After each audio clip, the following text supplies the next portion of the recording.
Jakarta. This city is sheer madness. 6 times the size of Paris. Over 10 million inhabitants. Shacks next to glass skyscrapers. The largest conurbation of Southeast Asia. A melting pot of people of different origins and religions.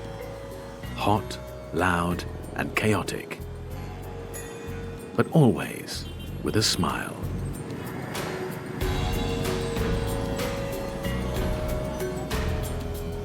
To get from the suburbs to the city centre, the commuter train is a reliable way of avoiding traffic jams if you don't mind close body contact. Arun is 23 years old and she is a stylist. She travels to the city centre on her skateboard. Aku dari lahir emang udah tinggal di Jakarta, kerjanya juga ada di Jakarta. Menurut aku di sini cuma macet aja masalahnya, tapi orang yang lain baik-baik, semuanya enak, makanannya juga yang paling enak. Because the city is so large, a trip to the city centre is something special. Arun likes to do this journey on her days off.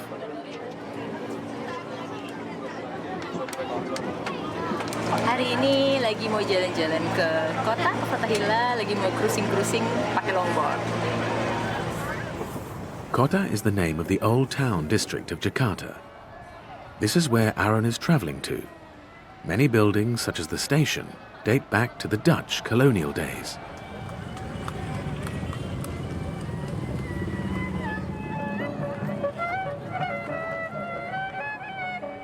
The lively district is a favourite meeting place for locals and tourists.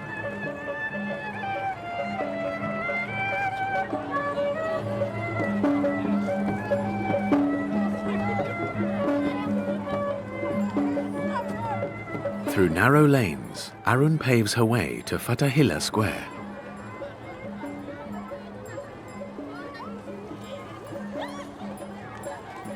The Indonesians embrace the colonial camel in a relaxed way. The brightly coloured Dutch-style bicycles can be rented together with a hat or helmet. Cycling around the square is an entertaining way to spend the day in a city where riding a bicycle is otherwise dangerous.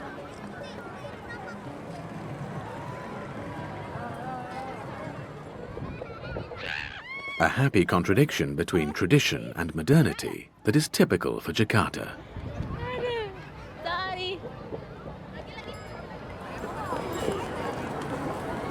Semakin lama Jakarta udah banyak orang yang makin modern, gaya bajunya udah semakin modis, orangnya udah mulai up to date, buat teknologi juga nggak kalah maju. Pokoknya di sini udah seru, makanya Jakarta disebut Jakarta Metropolis. Fathahillah Square is buzzing with life.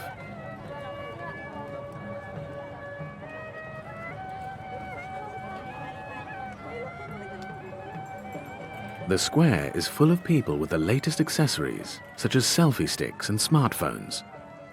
Simultaneously, many women still wear a headscarf commonly known as a hijab. Untuk saat ini kayaknya bisa sih, udah banyak hijabers yang modern tuh udah banyak. Kayak untuk saat ini kayaknya pemikiran tuh udah nggak bisa kaku lagi ya tentang agama ya. Aku rasa sih ngejalaninnya secara modern udah bisa sih. Arun dreams of establishing her own fashion label. If this dream is to become a reality, she wants it to be in her own city, Jakarta. With around 200 million Muslims, Indonesia has the largest number of Muslims in the world. Over 80% of the population practice a moderate form of Islam.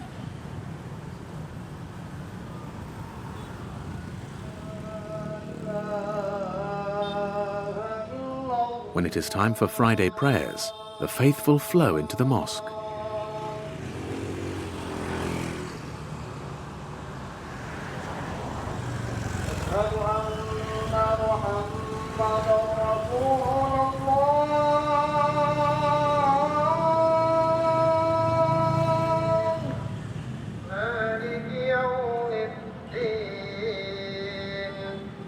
Over 10,000 mosques dominate the city, even though Islam is not the state religion.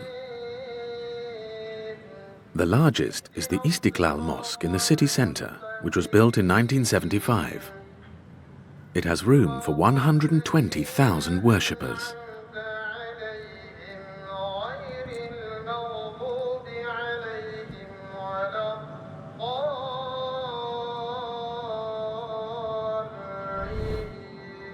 Next to the mosque stands the Roman Catholic Cathedral of Jakarta, an exact replica of the building that collapsed in 1890.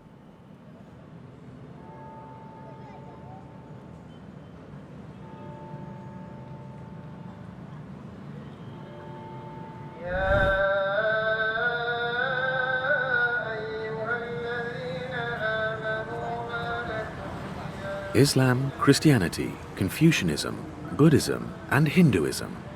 Indonesians must adhere to one of these 5 religions as recognized by the government.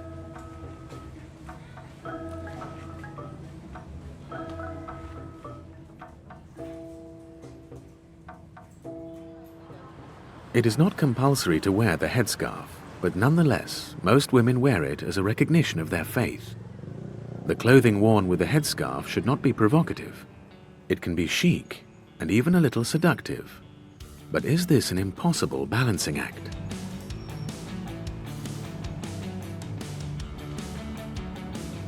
Not for the young fashion designer Jenahara Nasution. Her label Jenahara is one of the hottest in Indonesia. The 30-year-old is married, has 3 children, and an idol, Patti Smith, which at first glance doesn't seem to fit in with her Islamic faith. Mostly my inspirations comes from music. I have my own, my own diva. Should I say my own diva? She's a Patti Smith. I love her. I love her music. I love her style. I love everything about her. So I put, some details about her in my clothes, like this chain, the black and white style, like the leather jacket, but I put some bling on it. So yeah, basically mostly inspired from her.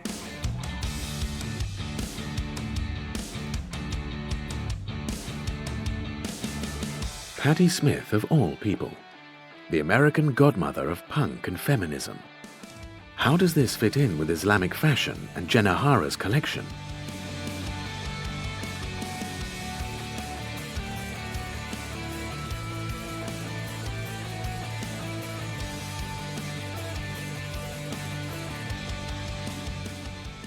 Nowadays, most modest wear, it's like very cover your body. So like this, you can put, you can put your jacket, and it's more modest. And then you put your headscarf, and it becomes a Muslim fashion wear. So that's the thing. It's three mix and match, and then it's become like the Muslim wear. If you take out the jacket, it's like a simple dress. Maybe people who do not wear hijab, they can wear this. But if you want to make it more modest, you can put the jacket on it, so it's becoming modest. And then if you want to make it as a Muslim wear, you just put a headscarf. Yeah, so it's becoming a Muslim wear. So as simple as that. Hijab is an item.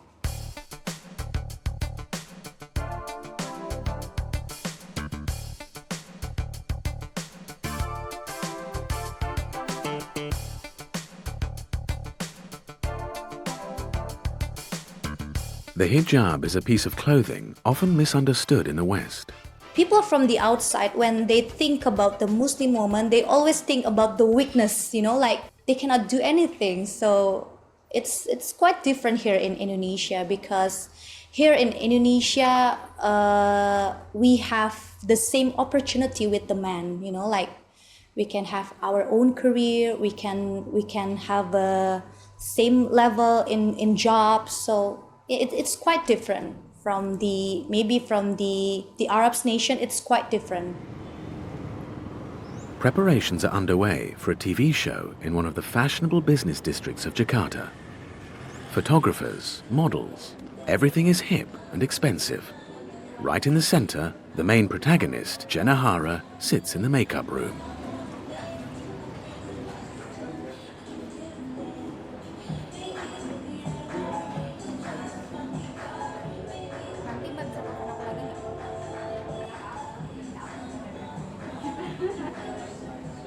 I'll be doing a host in a TV show.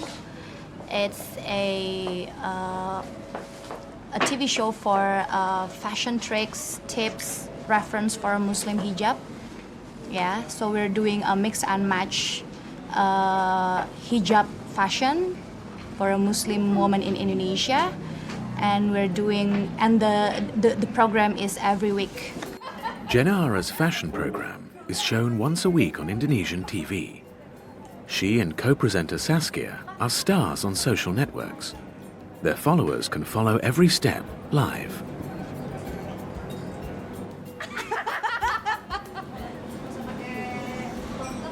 Her partner always accompanies her at such events. Loh, yang ngajakin ketemu di PP tuh dia, karena dia ada meeting lagi di PP. Sebenarnya Rianya nggak ada meeting di PP gitu, makanya ntar aku harus tanya dulu sama Ria. This is my husband. His name is Arigali. He is my supporting man behind me. Sometimes he photograph me and then videoing me.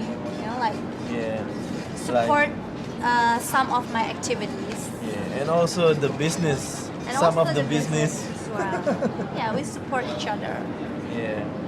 And then we have to arrange the time together. Sometimes, because we husband and wife, we have 3 children, right? Yes.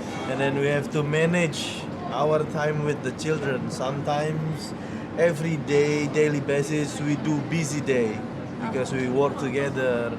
And then we have to commit together, me and my wife, to spend more days for the children. I think the kids, right? Yeah. Yes. Right. I manage her now.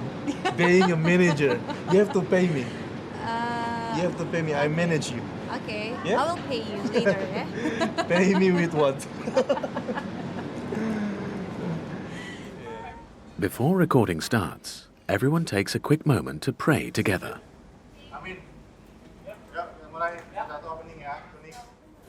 Then the work starts.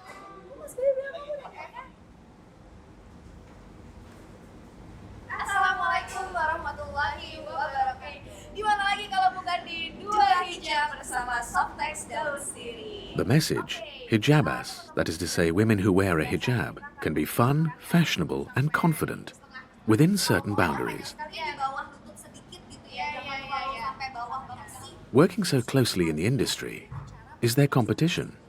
Oh no, of course not. We're best friends. That's the thing in Indonesia. Even though we're having a clothing line, but you know, like we're not in the competition. Yeah, we're not compete to each other. We're still friends, and we support each other.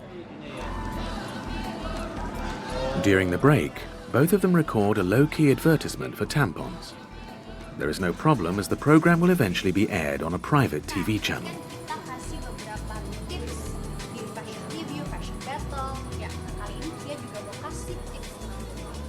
At the end of the show, there is a competition for the best outfit and the viewers can cast their vote online. Oke, tapi kan tetap dominannya ada di warna beige-nya itu. Nah, model aku yang kedua berhubung. That's my goal. I want to show to the Muslim woman that they, you know, they can express themselves with my clothes.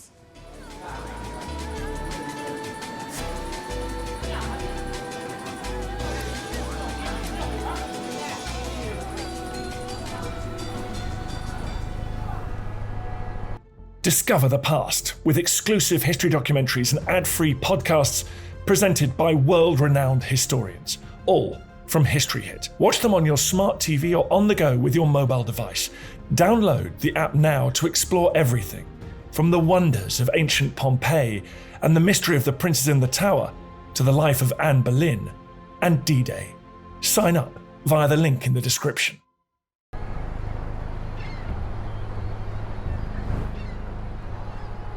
The magic of Jakarta. This is where the past and the future meet.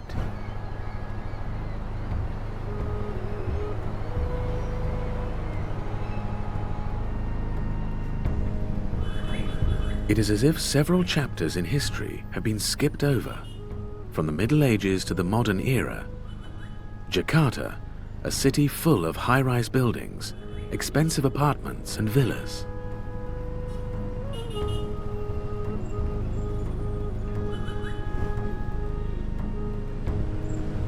And at the same time, dirt and poverty.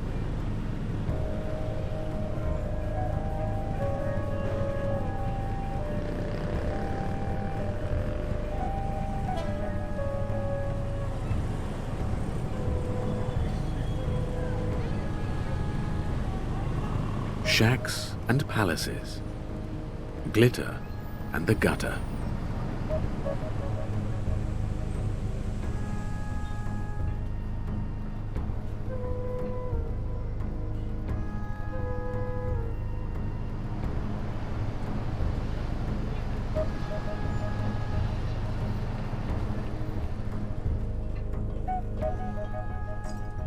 Many people come to Jakarta in search of a better life.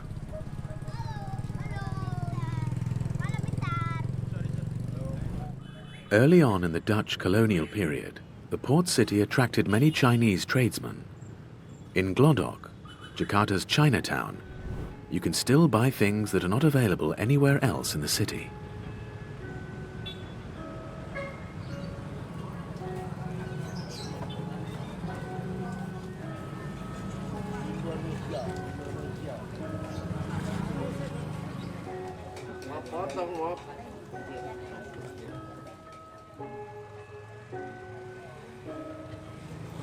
People eat here at any time, anywhere, and almost anything.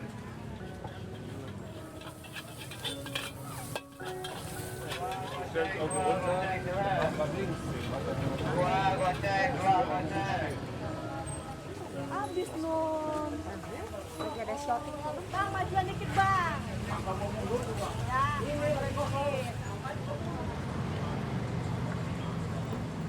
The traditional markets of Jakarta are a shopping paradise for the chef Ricky Isnanto.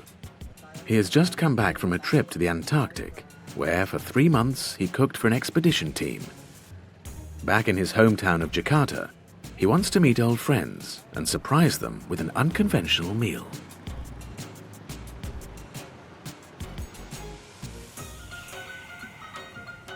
The specialities he is looking for are not available in the supermarket. And here at the market, Ricky has to ask around until he finds what he is looking for. Misi meliput jengkol, Ibu. Masalahnya jalannya darurat, nggak apa-apa deh, senggol dikit ya. Asik, gang senggol.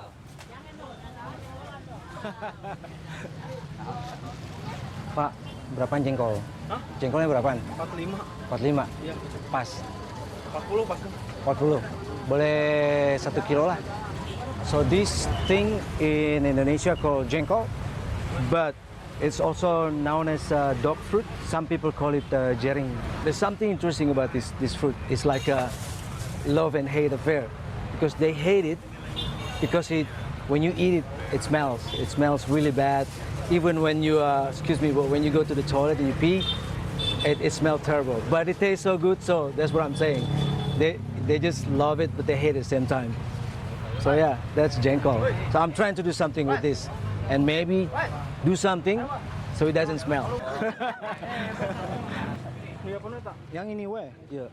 Si ini aja, Pak. Ricky looks for ingredients to make the stink beans palatable. Yang ini aja lah, yang udah. This is pokpohan. So it's like a salad, like a lettuce. The flavor is really nutty and kind of strong. So it's like urugula or watercress. So the idea is like the dog fruit and the flavor will marry together, this strong flavor will neutralize the acid taste in the jenko. And people here just eat it all the time. Every time they have jenko, they gotta have this leaf. Ya cukup Pak, segitu Pak. Of course, there are supermarkets in Jakarta, but Ricky values the experience he gets by shopping at the market and the direct contact he has with the traders.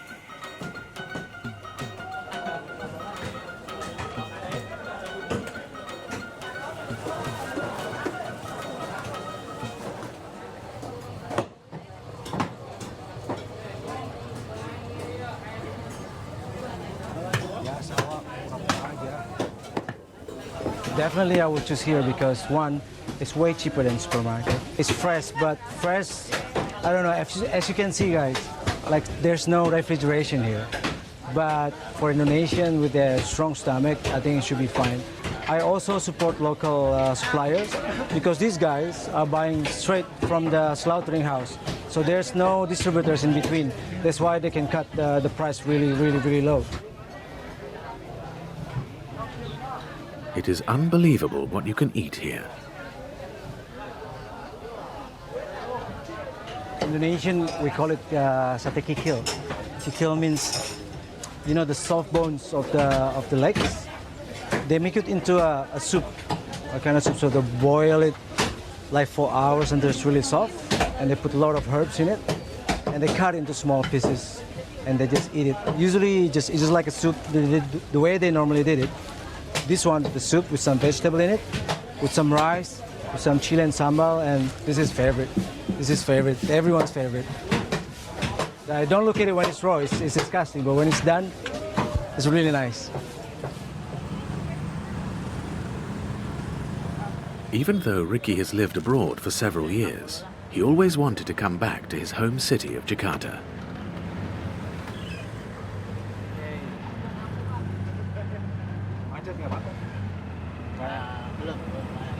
I was born and bred here until I was 17.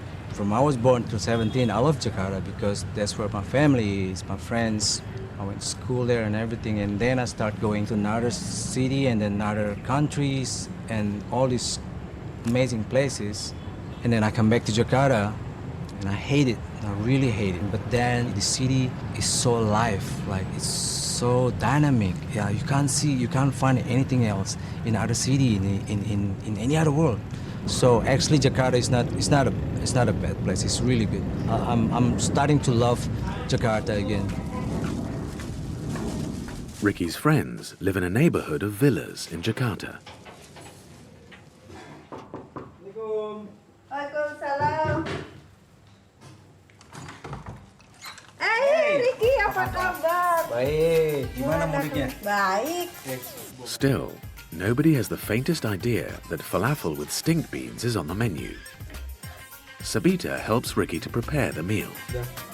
Itu dibuang, tapi kalau yang hitam-hitam gitu. So I'm almost ready with the jengkol falafel. I'm just waiting for the jengkol to be cooked. But then I cannot open the pot yet because as soon as I open it, the smell will fill the entire house. So it's like if you ever heard durian, the king fruit? It's forbidden on the airplane, in the hotel, everywhere. So this is the relatives of durian. Udah matang nih tapi bau banget. Kita bawa keluar aja yuk. In order not to offend his host, Ricky will open the pot at a distance away from the house.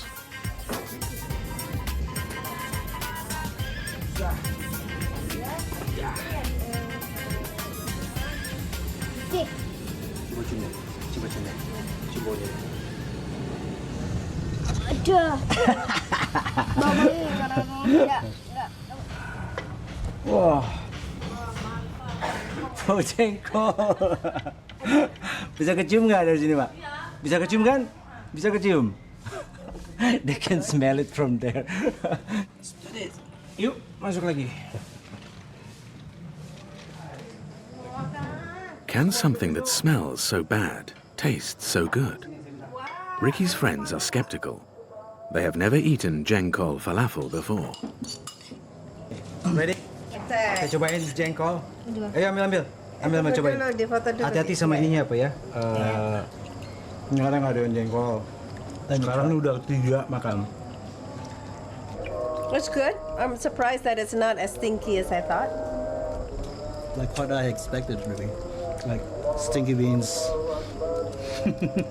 But it's real. Tasty. Really good. And Really good.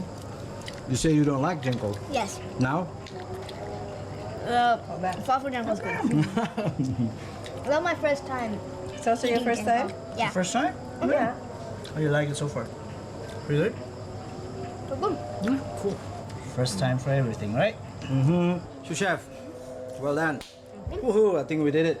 Very good. Congratulations, guys. Yeah. Yummy. Little monster. Yeah. Good. Jakarta is a modern city, focused on the future. It is rare to find traces of the old Javanese island culture. One place where these traditions are still alive is the Barata Purwa Theatre.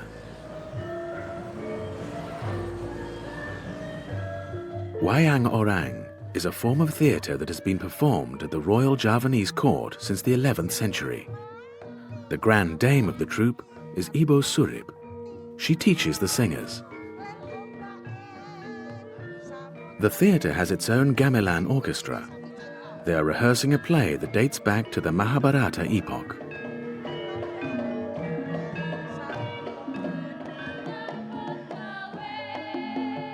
Stories of love, war, and fraternal strife, which reflect the culture of the royal court in years gone by.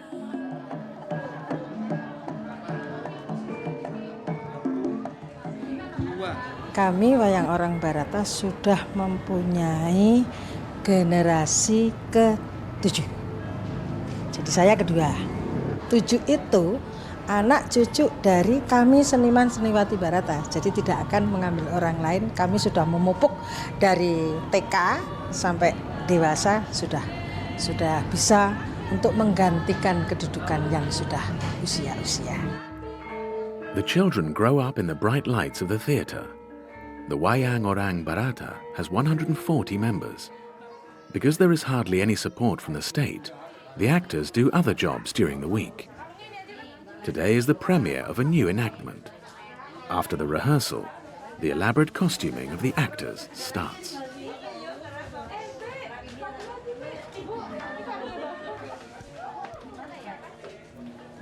The manager's daughter was also brought up in the theatre.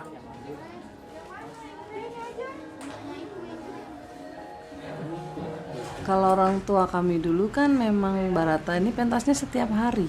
Dan kami tinggal di sini dulu, di gedung ini. Di petak-petak tinggal. Kami semua yang ada di sini dulu tinggal di sini. Gitu. Bahkan ulang tahun saya yang pertama aja di panggung itu. Wayang Orang embodies the perfect physical interplay of music, dance, and language. The dancers follow set movements to the letter.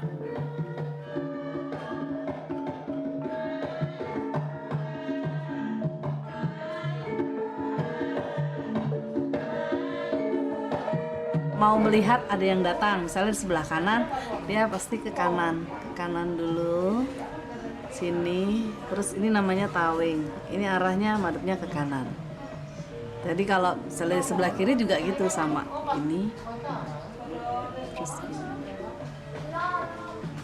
Gitu, itu namanya ulap-ulap sama tawing.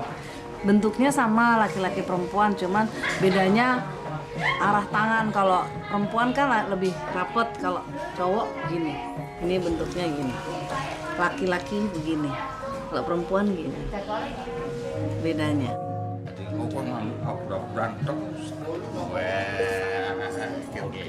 Cool. For a Wayang Orang play, you need just as much patience as you do for a Wagner opera.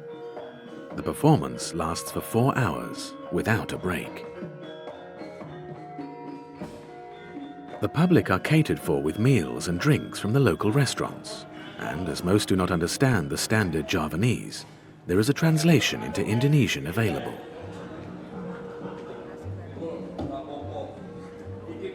Checking your smartphone is not seen as a faux pas. The actors do not allow themselves to be irritated by such things, and from the start to the very end, they enthusiastically embrace their roles.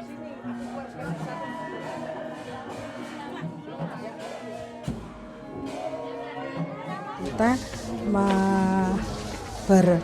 bertanggung jawab masalah kesenian Jawa, khususnya wayang orang, untuk tetap eksis di tempat metropolitan seperti ini yang serba susah. Sandang pangan kan sekarang sedang mahal-mahalnya. Nah, kita berusaha untuk melestarikan, dan satu-satunya mungkin dunia wayang orang yang di Jakarta yang mempunyai generasi sampai ke 7 turunan itu hanya wayang orang Barata. Ibo Surip has worked on stage for most of her life. The older actors take on strange roles with more script but fewer movements. As such, everyone finds their place in the big family of the Wayang Orang Theatre.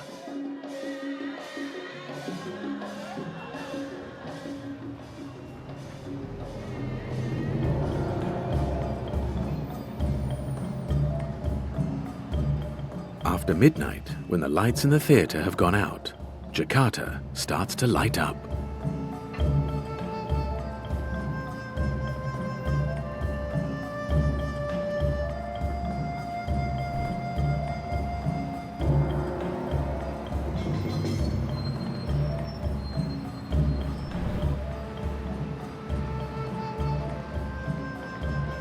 This city never really rests.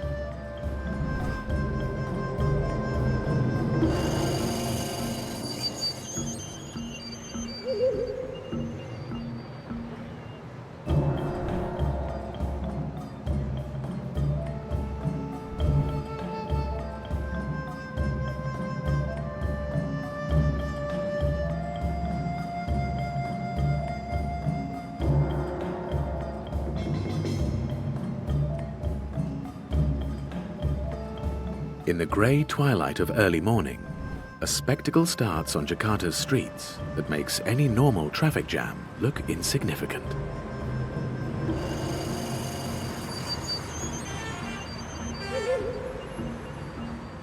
Millions of commuters flow into the city centre. In Jakarta, it is said that every morning the population doubles.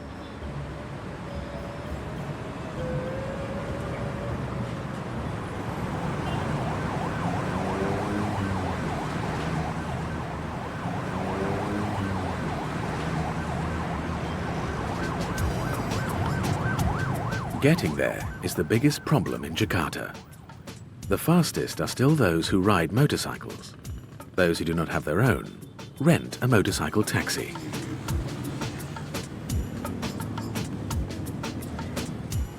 Hassana has been a motorcycle taxi driver for a year. She drives for Gojek, one of the largest providers in Jakarta. She gets her jobs via her smartphone. The meeting point, destination and fare are already arranged. Sore, Kak. Sore, Mbak Sana ya? Iya. Ke ini ya? Kemang ya tadi ya? Iya, Kak. Di dekat pom bensin sel? Iya. Di situ. Iya, nanti ada SMS masuk, kita ambil. Ada menu GoSend, orang, GoFood, belanja, dan yang lain. Nanti kita tinggal pilih aja, iya apa enggak. Dan itu akan kelihatan berapa kilometernya, dari mana, tujuannya kemana, gitu aja, Kak. Business is booming. There were always motorcycle taxis in Jakarta, but they weren't organized. Sometimes it was difficult to get one, and the fare had to be negotiated. Nowadays, many things have become easier with this app. Nadiem Makarim is the name behind Gojek. His company is currently the most successful startup in Jakarta. In the main office, dozens of staff dispatch taxis. Over 30,000 drivers work for Gojek, and just as many for rival companies.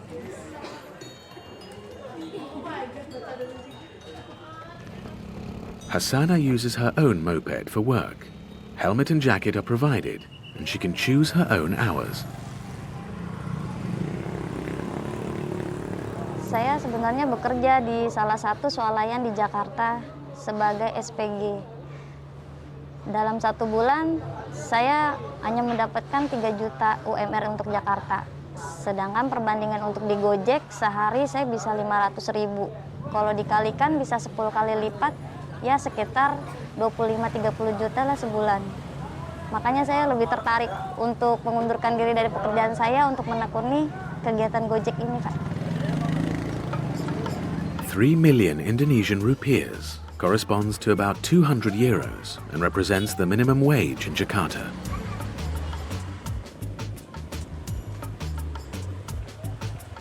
Hassana's wages also improve the family income. She is married and has 2 children.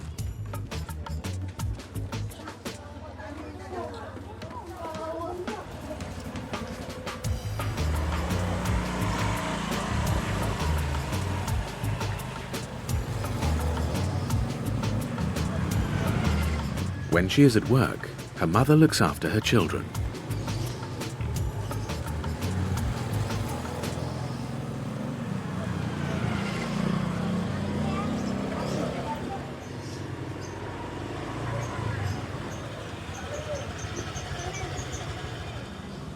Sebenarnya sih seorang ibu itu harus di rumah, ya kan?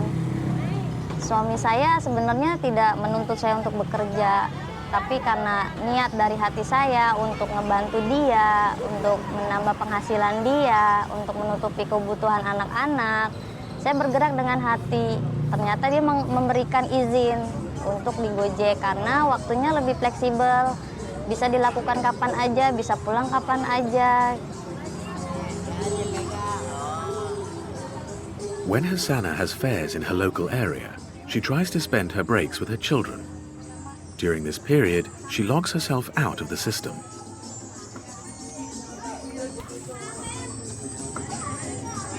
Karena ini pekerjaan online ya, kapan aja bisa dikerjakan, lebih fleksibel. Jadi kapanpun kalau ada arah yang ke rumah, saya akan mampir untuk nyenengin anak-anak sebentar, main sebentar, belanja atau apa. Nanti setelah itu istirahat, nantinya jalan lagi. Dan setelah jalan lagi juga aku titipin sama ibu sendiri di rumah. Hassana's husband works in a supermarket as a parking attendant. Her job as a taxi driver gives her family greater financial flexibility.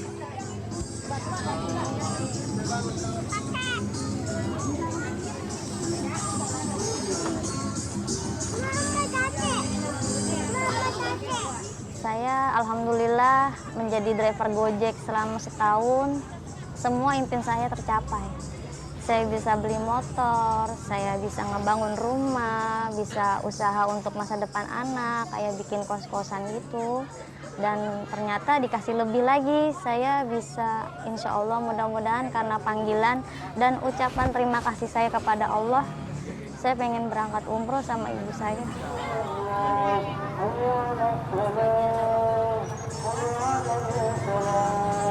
After a short break, Hassana drives off into Jakarta's chaotic traffic.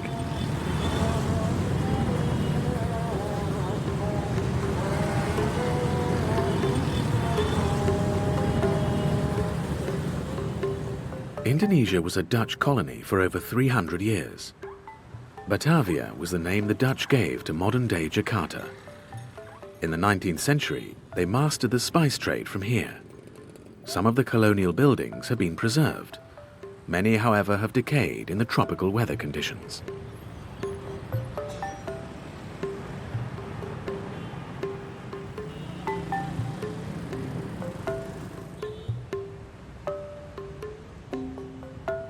The port played an important role in the development of the city.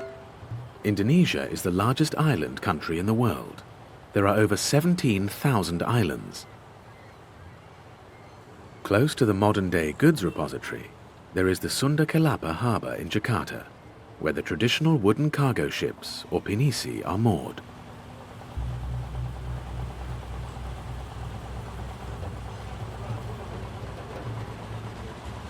Up until a few years ago, the ships sail through the island archipelago. Today, most of them have motors, and they supply the islands with everyday goods, food, and construction materials.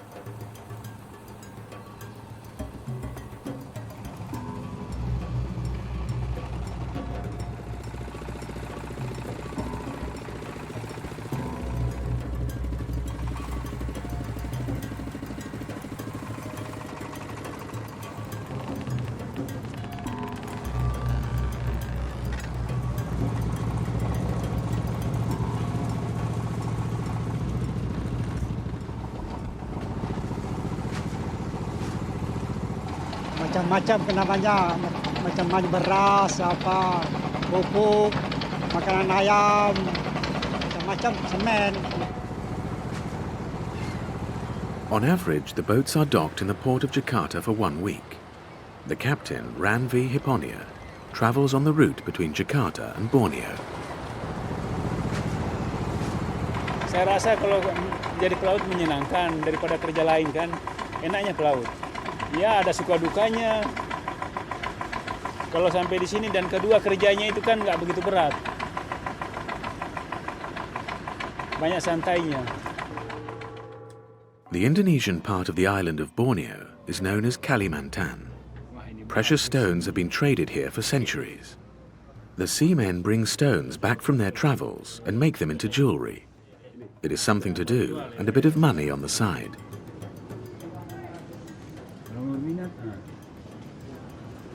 Ini cincin kita beli ngasah juga. Nah, kita beli batunya, suruh orang ngasahnya. Nah, beli ininya. Ini ada yang 80, ada yang 50. Empatnya nih. Kalau ngasah batu rata-rata ada yang 50, ada yang 40, ada yang 30. The rings are especially worn by men as a status symbol. Often the working conditions of the sailors are hard. They often sustain injuries.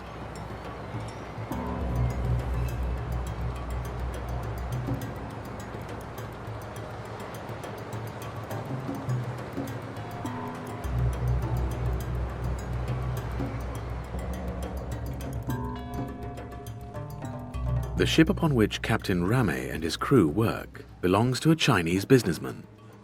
The altar is supposed to bring luck for the journey. The men see their families on average once a month. Saya asli Semarang, Jawa Tengah. Keluarga di Kalimantan, Borneo. Ya sebulan sekali lah. Hampir rata-rata sebulan sekali lah kita pulang ke rumah. Istri 1 dong. Anak 4, perempuan semua. Ya pasti kangen tuh Pak. Kalau itu tidak biasa aja. Kalau nelpon kalau kita kan. Nah, enggak yang macam-macam enggak. From the old port to the modern city, Jakarta is growing. New high-rise buildings are being built everywhere.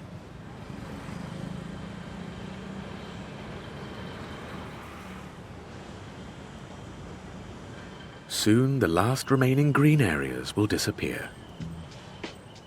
There is not a lot of space for individuality here.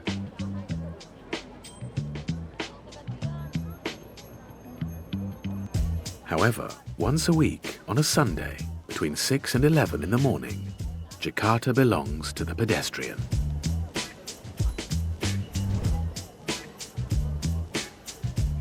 Around the Bundaran roundabout and the main street Tamrin in the city centre, the streets are closed to traffic.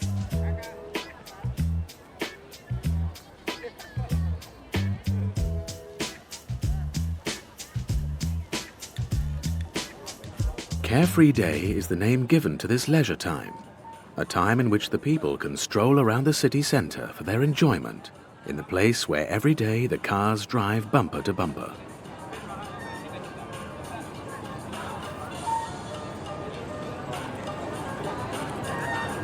Orang-orang yang ada di sini ya people come to eat here because orang-orang yang datang di sini untuk lepas dari kerja seharian untuk kerja selama seminggu. Jadi mereka olahraga di sini sampai benar-benar bersama keluarga, bersama teman-teman ya. The city takes a deep breath and for a few hours forgets traffic jams and everyday worries.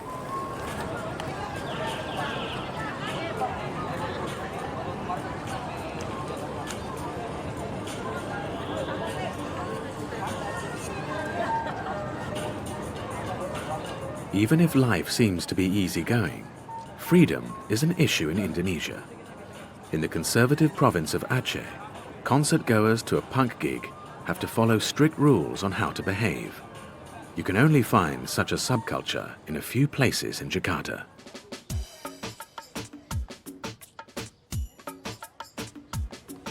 The premises of this old factory is a meeting place for young artists. They are allowed to practice graffiti here with the owner's permission. It is a free space for young people from the district.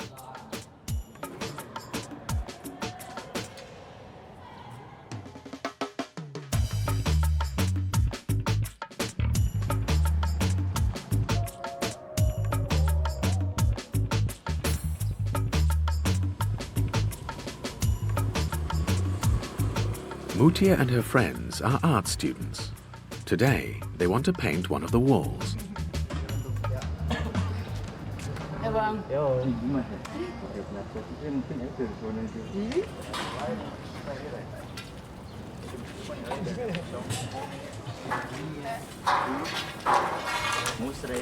Ya, kita grup Angin Malam. Grupis. Kita kolektif artis. Angin Malam. Dan ya orang-orangnya yang ini. Beda. Ada yang cowoknya juga, cowoknya itu ada 10 ya atau lebih ya besarnya, dan itu semua fakultas. Dan sekarang jadinya lebih ke seni rupa. Seni rupa aja. Ryan has brought along the draft for the picture. Di sini ada image perempuan dengan laki-laki yang sedang bercinta di suasana pantai beach. Ya, di sini kita tampilkan juga figur zombie. Ya. Jadi di sini memang keadaan ada suasana lingkungan di suatu pantai yang terdapat aktivitas seksual. Foreplay. Ya. Ini cerita tentang feminisme. Ya. Sensualitas, seks, lingkungan, dan liburan. Kontennya sih itu. Holiday. Ryan, Mutia and their friends want to be different, not to sit in an office and work like their parents. They study at the Jakarta Academy of Arts.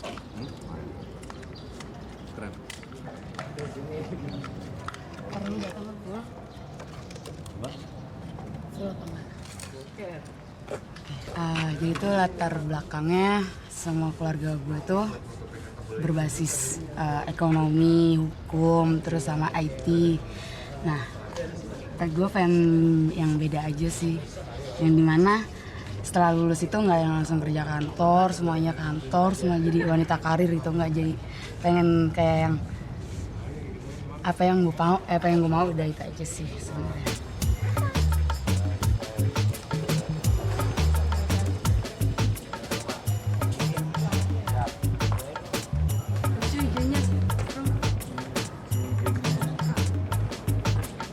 Even if the message behind their picture is provocative, they ensure the image is not vulgar, because it could otherwise cause problems.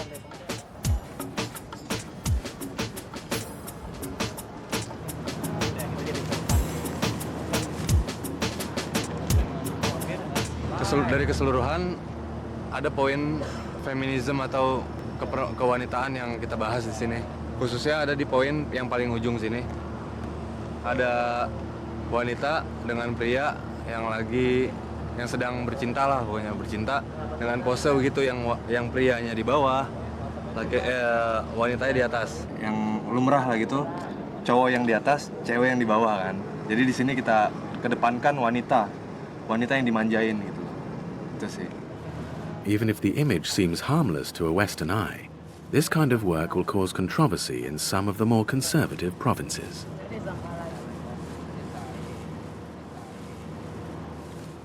Sebenarnya ini emang mencerminkan usia sih sebenarnya, karya-karya yang kita tampilin tuh emang kita anak muda banget, yang persepsi dari kelompok kita dan anak muda itu memang ya bebas berkesenian, apalagi kita ada di lingkungan seni kan. Dengan seni itu memang nggak ada batasan kayak gitu kan ya.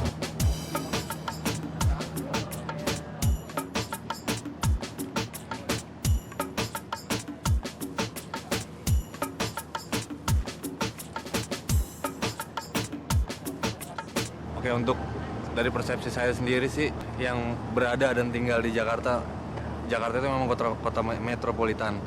Yang di situ banyak berbagai suku ngumpul di sini. Beda dari provinsi yang sebelah, yang kayak Jawa dengan masih kental ikatan-ikatan normanya kan.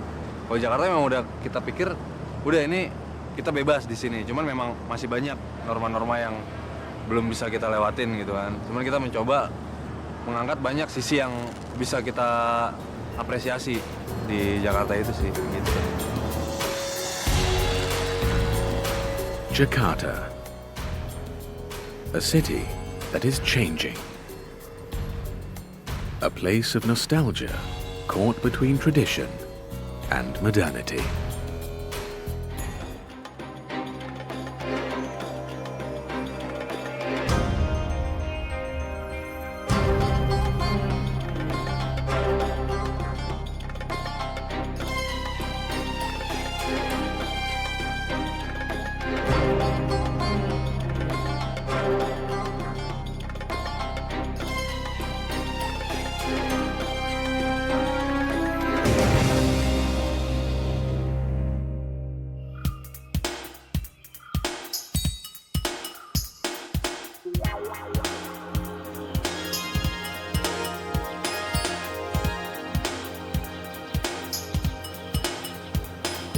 Kuala Lumpur, a city in Malaysia that was built in the middle of a jungle.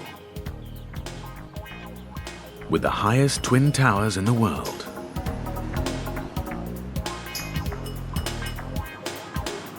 The multiculturalism is a part of everyday life here. The average age of inhabitants is 27.4.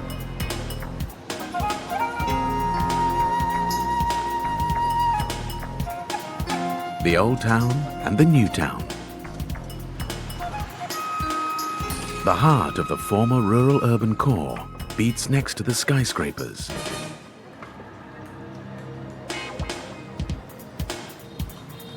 Kuala Lumpur, a city that never sleeps. Fresh, pulsating life, 24 hours a day.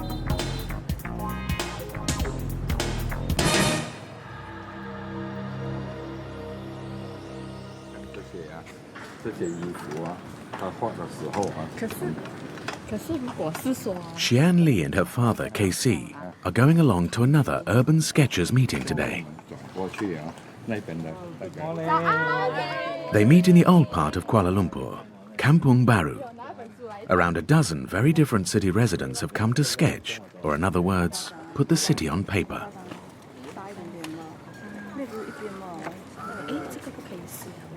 We call ourselves urban sketchers. It's a community who focus on on-location painting, on-location sketching.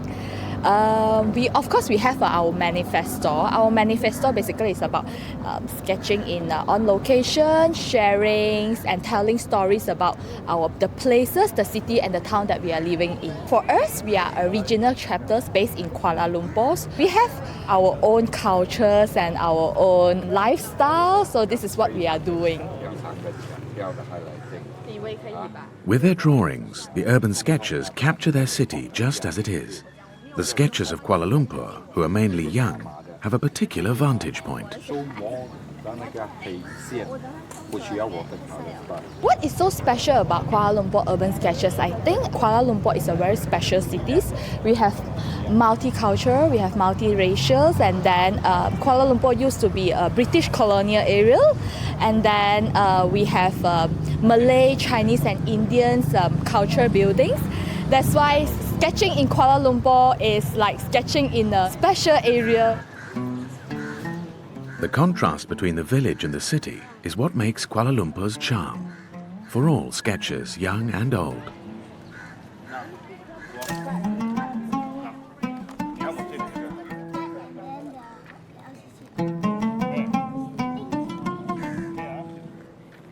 Today we come to Kampong Baru.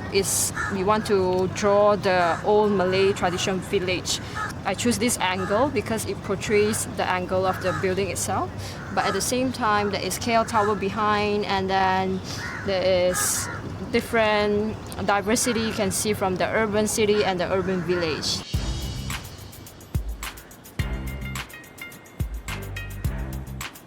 The group is open to all. The most important thing is a love of drawing.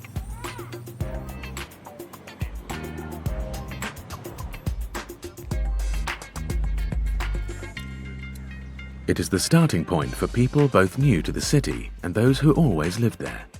Malays, Chinese, Indians, they are all at home in Kuala Lumpur.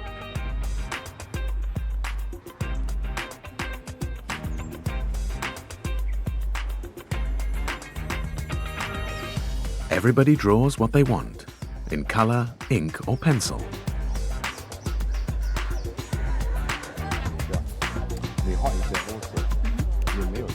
Casey Lee gladly gives advice. He is the founder of the group. When he went into retirement 3 years ago, he searched for a hobby. He eventually founded the Urban Sketchers in Kuala Lumpur. Me and my wife staying at home for nothing to do. I rather come out and do some things with the community. And the other point is, I look at the children and the youngsters. They are too addicted to the IT and staying at home for 18 hours, 20 hours a day. So thinking of leading them out to doing some activities outdoor and having a proper lifestyle. Kuala Lumpur is a metropolis of contrasts. That's what makes it so special. The Urban Sketchers are proud of their home city. That is why they draw it. What is the first thing that springs to mind about Kuala Lumpur? This town is quite fattening actually. Too many nice food around. I think we feel happy, right? Yeah, we feel happy in this town, yeah. There's diversity of food in this village, yeah. Lots of things to explore. Importantly, at the end of the sketching session, Xian uploads a special photo to Facebook, ensuring all of the drawings are commemorated.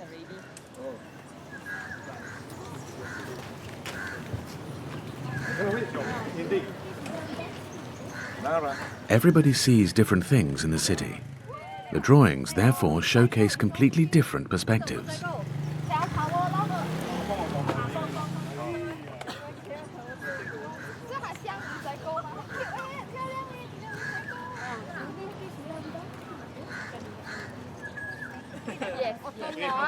Through this picture, the Urban Sketchers share the beauty of Kuala Lumpur and their work with the world.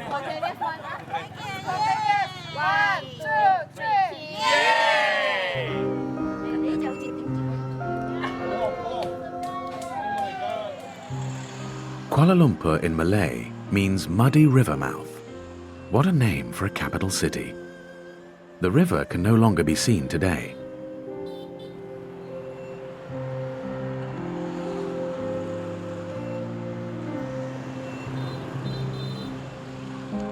The place was founded by miners in the 19th century in the middle of the jungle. The village soon developed into a city. Then the city became a metropolis. and the metropolis ultimately turned into the capital of Malaysia. Skyscrapers have only been built here in the last 20 to 30 years. City planners took great care to maintain the special green character. However, all green areas here are artificially created. There is practically nothing left of the jungle vegetation.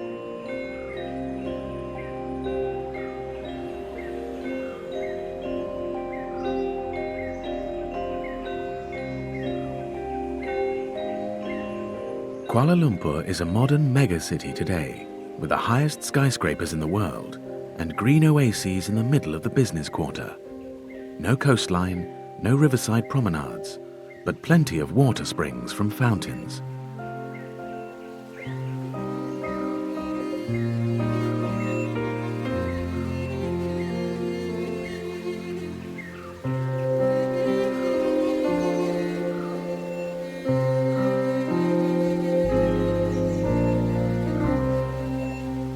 Eight million inhabitants live in the metropolitan region, with 1.6 million in the immediate centre. Kuala Lumpur stands for business and leisure, steel, glass, concrete, but also the green urban jungle.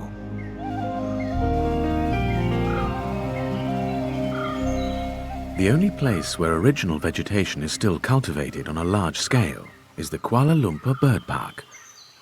3,000 domestic and non-domestic birds, comprising of 200 different species, live here. It lies in the city centre, covering a space of 8 hectares. The park has the world's largest free-fly zone for birds.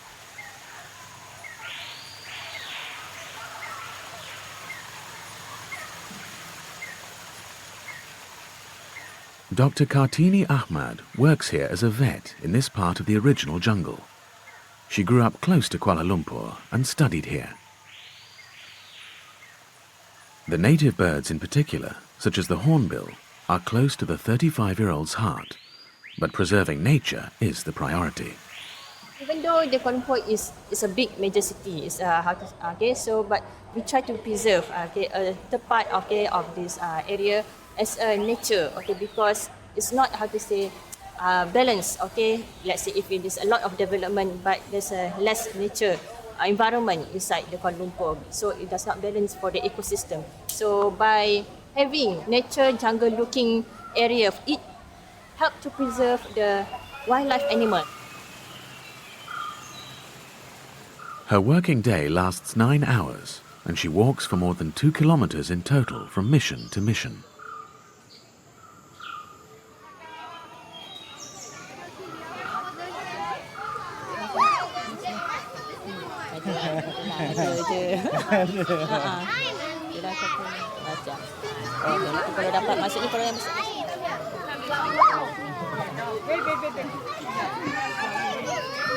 My job is to treat the bird and then to look out for the health of the birds, whether they are in a good condition, and then I have to make sure that they have a proper feed that been given to the birds, and then if there is any birds that are sick or injured, inside the park, whether it's in the free flight area or inside the cage, so I will take the bird and then to treat it immediately.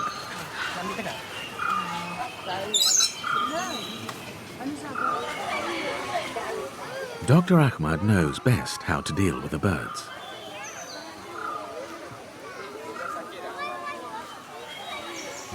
This bird is the only male of its species in the park. He must be particularly well maintained.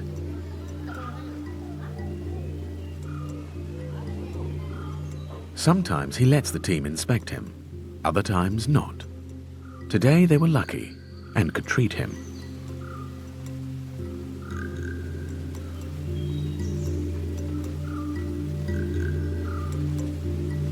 It's a water bird, so I must make sure that the mouth part area, must be in the perfect condition, so that it's easy for the birds to eat the fish.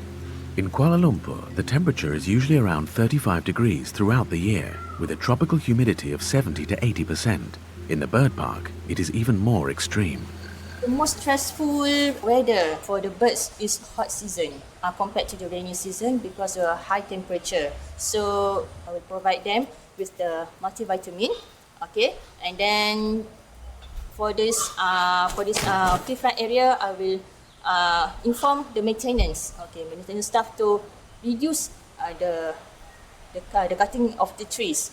Okay, so that there will be a lot more shades, so that the birds can have shades area. Okay, just to cool down themselves.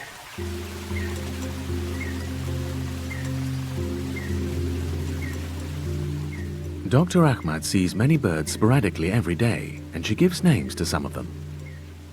The nightly active owls are collected for her during their daily sleep, because she also has to treat them.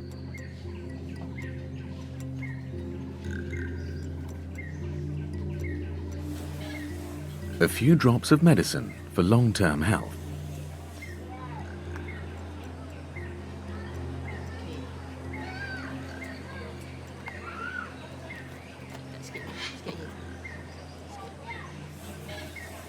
To be a vet here is a dream job for Dr. Ahmad. Saya berasa gembira dan teruja bekerja sebagai profesion veterina di Kuala Lumpur Bird Park serta dalam satu kawasan bandar Kuala Lumpur, di mana Kuala Lumpur Bird Park ini masih mengekalkan lagi keadaan alam semula jadinya, di samping dengan sekitar Kuala Lumpur yang masih membangun sebagai sebuah bandar yang berjaya. KL, as Kuala Lumpur is known by its inhabitants, was under British rule until the end of the 19th century.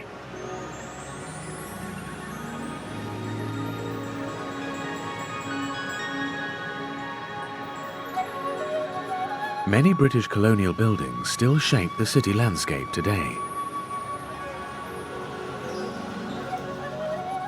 Many cultures and religions are represented in this pulsating, million-strong metropolis.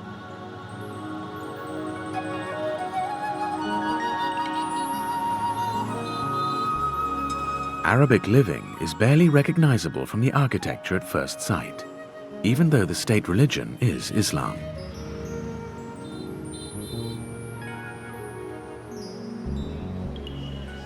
A third of inhabitants are Buddhists. Not only do they live in the Chinese Quarter, but they are spread throughout the entire city in all social classes.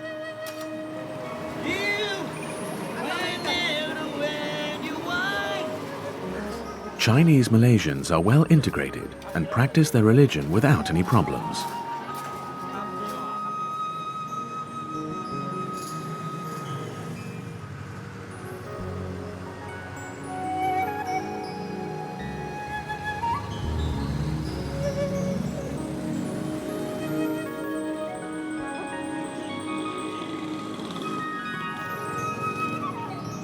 The Indian Quarter is similarly assimilated.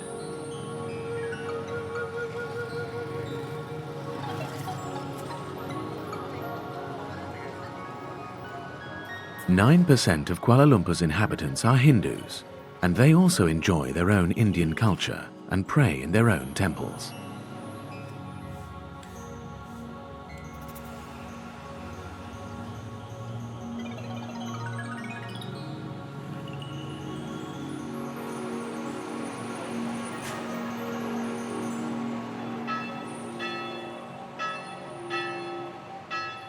Even a handful of Christians have their own churches and pray without disturbance, whilst the muezzin calls nearby.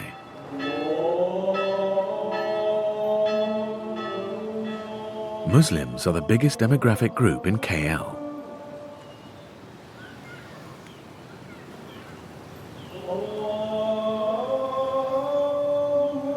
Almost half of Kuala Lumpur's inhabitants are Muslim. Most of them practice a moderate form of Islam.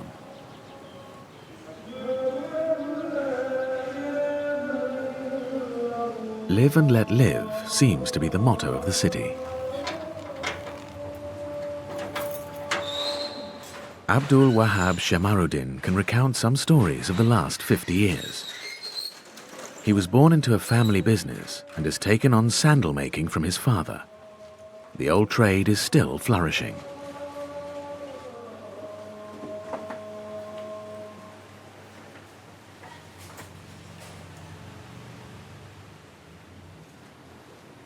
Keistimewaan dia capal ni sebenarnya bukan apa. Ini tradisional Melayu, orang Malaysia punya. Yang kita buat material ni, pasal ni kita daripada kulit. Yang ni kita buat kulit-kulit. Lepas tu yang selesa benda ni adalah dia punya tali muka. Ni sebut tali muka ya. Tali muka ni ini membuat selesa capal. Jadi bila orang memberikan capal, dia tahu ini dia mesti selesa pakai. Assalamualaikum. Private customers come to his shop now and then, but his main trade is producing large quantities for bulk purchases. Dia macam-macam. Ada warna ni pun ada. Tak apalah, jangan. Boleh katakan dia tak tahu nak raya. His sandals are worn especially by men to go with their traditional garments, but they also go quite nicely with jeans. Okey, boleh. Okey, saya jual ya. Okey, terima kasih. Okey, Assalamualaikum. Salam. Bye.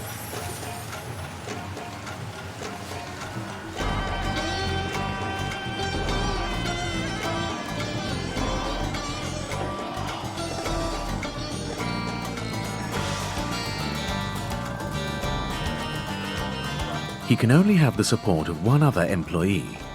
Every single sandal is handmade from start to finish. Oh, jadi ini apa dia punya bena ni apa ni? Ini adalah tradisional. Ini sebenarnya daripada arwah orang tua saya. Dia membuat benda ni daripada tahun 1974. Okey. Daripada tahun 74 dia membuat benda ni. Inilah membesarkan kita orang anak beranak daripada ini. Daripada capal ni. Jadi daripada situ saya berminat. Bila balik pada sekolah, datang ke kedai, tolong orang tua saya membuat capal. Ya. Siapa orang? Ni filem nak jual ni. Today, he is a renowned craftsman. He can still live well from the trade and support his family.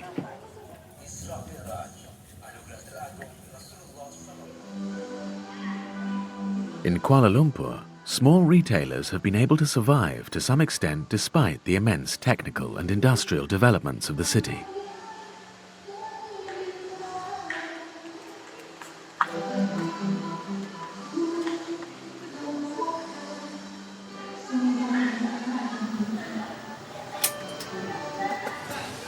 Abdul usually makes 200 pairs of sandals in 1 month. This month, however, he has to produce 400. A company from Singapore has ordered in bulk.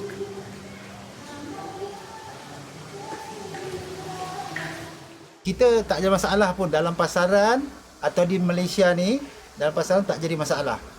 Jadi benda ni orang kata dah pakaian orang Malaysia. Jadi tak masalah lah. Masalah tentang ekonomi, tentang jualan, tentang apa tak jadi masalah pun. Daripada tahun 74 sampai sekarang tahun 2017 memang banyak pembangunan dan ekonomi naik. Maknanya segala-galanya sudah perubahan, dah ada perubahan. Jadi orang kata kalau orang datang tahun 74 datang kemari ke Malaysia, bila datang sekarang ni, wow, ya. He still talks about the old Kuala Lumpur.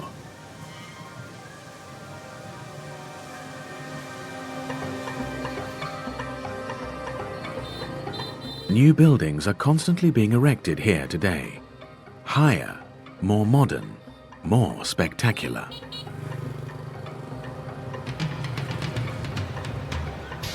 The old and new city, Kampung Baru village, and the impressive skyline of the business quarter behind it.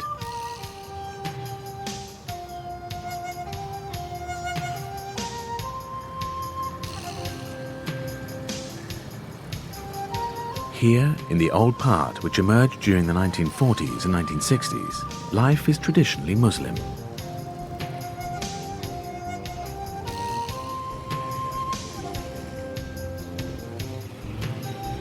The urban village has been spared from the developments of industrialization. Kampung Baru has made a name for itself as the foodie village.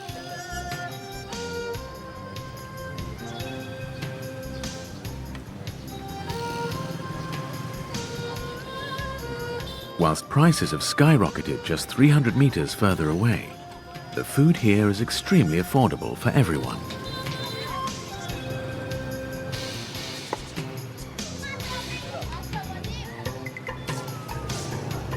Everyone is looking for small niches in what is perhaps the westernmost city in Asia.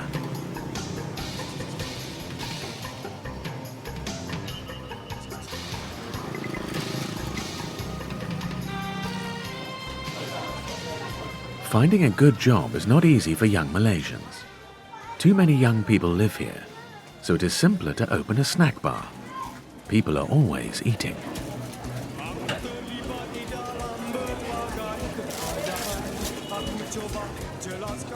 Barely any city residents cook regularly at home. Here in Kampung Baru, a lavish lunch costs between $1 and $2.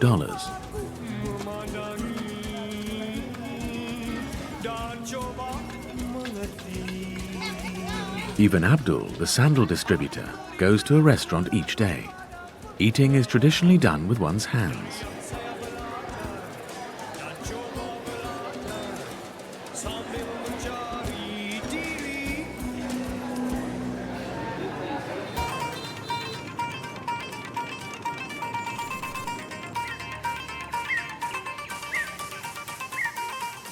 Reza Shafiq had a different idea about how to earn his living by cooking. He started his own food truck business 2 years ago. Since then, he has had a clearly structured day. Food is prepared at home in the morning, so it can be sold from the food truck somewhere in the city the same evening. Dah jadi trend, so dah banyak lah dekat sini yang ada. Jadi nak try benda yang baru, dan saya memang dalam bidang food business, jadi nak cuba berniaga sendiri. Macam tu. Jadi food truck ni sesuatu yang seronok. Dia fun. Previously, his dream was to get a foothold in the film industry and run a catering business. When this project failed, he began a new one. So day after day, he drives to different places with his food truck.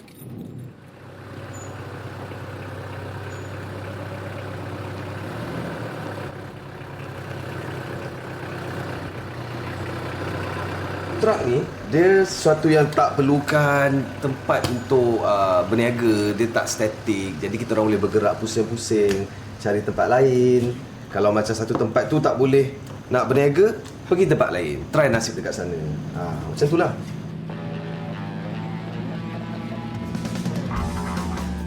Today, he has a long journey ahead. He wants to go to the other side of town. Therefore, he has to go through the business quarter. Kuala Lumpur City Centre, KLCC.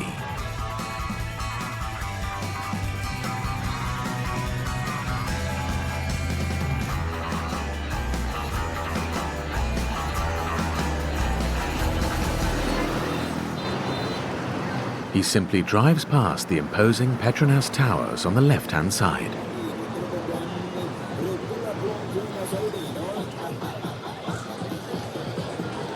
In the evening, the city comes alive again in many areas. It does not get any quieter. On the contrary, it gets louder and fuller.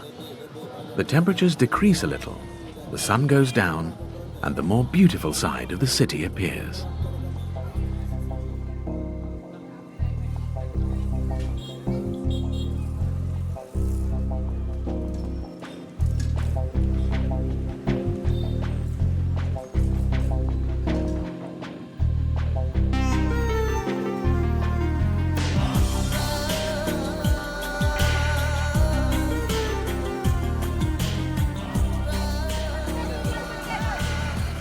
At this time, Reza is already at the night market in order to buy the latest provisions. In the meantime, his staff prepares the food truck.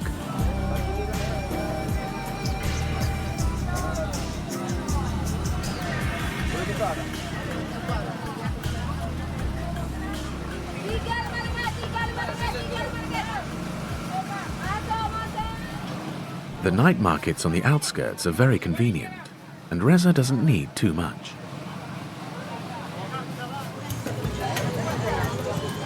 Every day he goes shopping for fresh ingredients, even if he doesn't really cook lavish food in his food truck.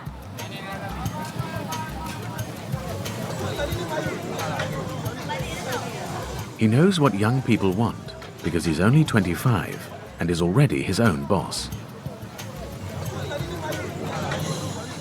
Untuk orang-orang muda, diorang suka benda yang cepat, yang laju, yang senang untuk digigit. Untuk makan macam tu je. Dan diorang tak perlukan meja atau sudu garpu untuk makan. Jadi dia memerlukan, contoh kalau macam kebab, so dia terus bite, terus makan, terus gigit. Sambil berjalan pun tak apa. Macam tu. Benda yang simple.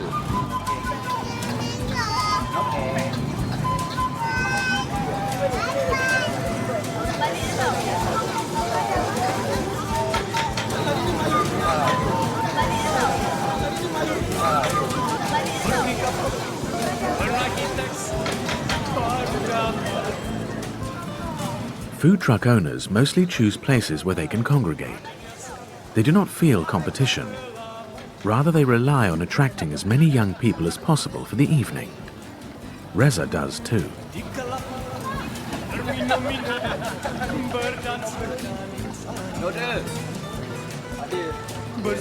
Now the exciting part of his night shift is beginning.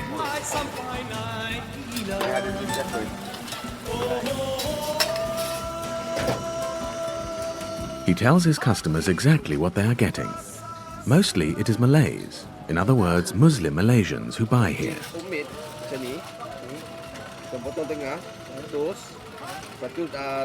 The food is halal. It is without pork, and everything is made in accordance with Muslim law. Of course, there is no alcohol. Hingga dalam 10 minit macam tu. Dekat Malaysia, orang Islam ni, dorang chill ni, lepak, dorang hang out dengan kawan-kawan, borak, catch up dengan kawan-kawan, sembang, macam itulah. Makan sekali, minum sekali. Walaupun kita orang tak minum alkohol, orang Muslim memang tak minum alkohol, tapi kita orang suka duduk sekali, lepak sekali. Macam tu.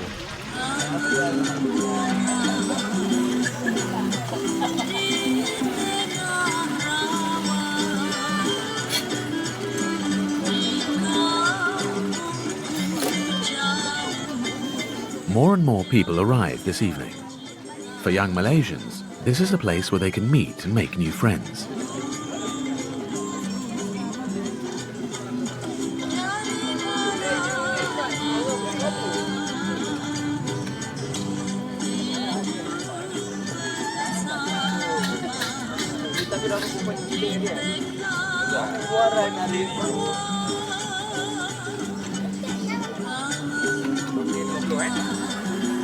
There is a great variety of food.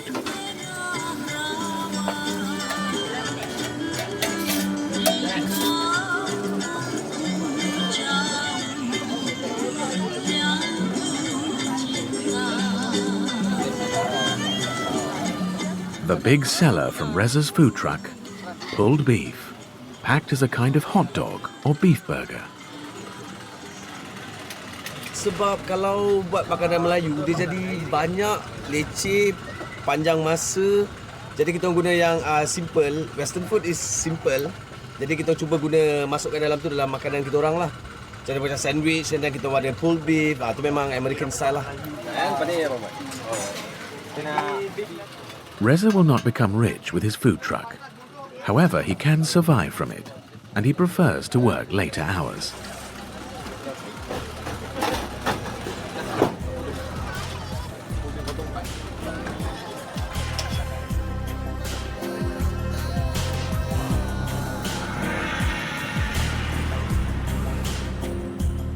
Kuala Lumpur has its own special charm at night. In particular, the Petronas Towers, the highest twin towers in the world, magically illuminating and beguiling everyone under their spell.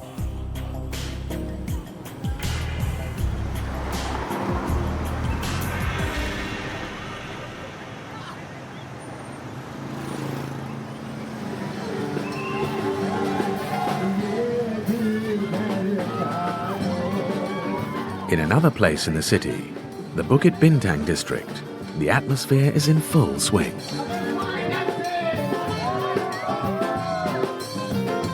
These people are also Muslims, but have adapted their faith to modern life. According to them, anyone can practice it. Kuala Lumpur is an open, tolerant, cosmopolitan city.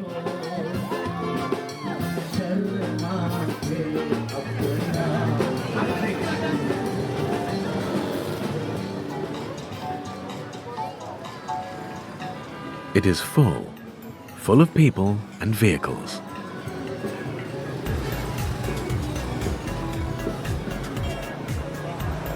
A distinct club scene has even established itself in this largely Muslim city. Cocktails and other alcoholic drinks are served here.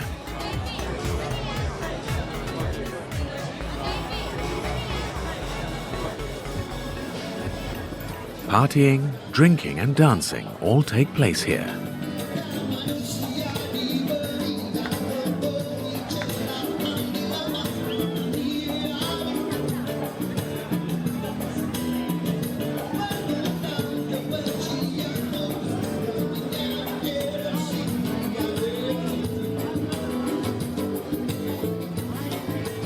New friendships are forged here.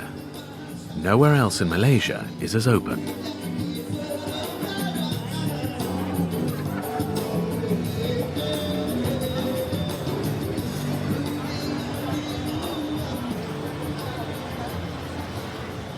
In the morning, this jungle metropolis goes about its business again as normal.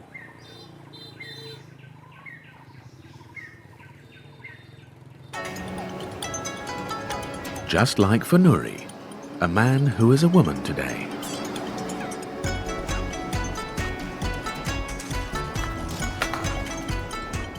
Nuri was born a boy after 5 brothers. Her parents soon dressed her in girls' clothing. She grew up as a girl. In Kuala Lumpur, there are many transgender people like her. This is not a problem. Everybody treat me as what I am. And I feel when I am now, so I just do what I like to do, and I'm proud to be myself, because you know I have work and I have family who love me, and that's it. Nuri had an operation in her mid-20s in Bangkok because it was impossible in Kuala Lumpur.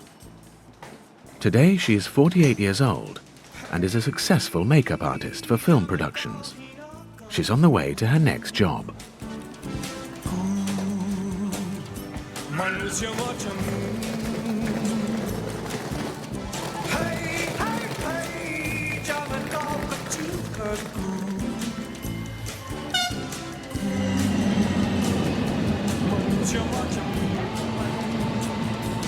Nuri is also a Muslim woman, but wants nothing to do with the headscarf.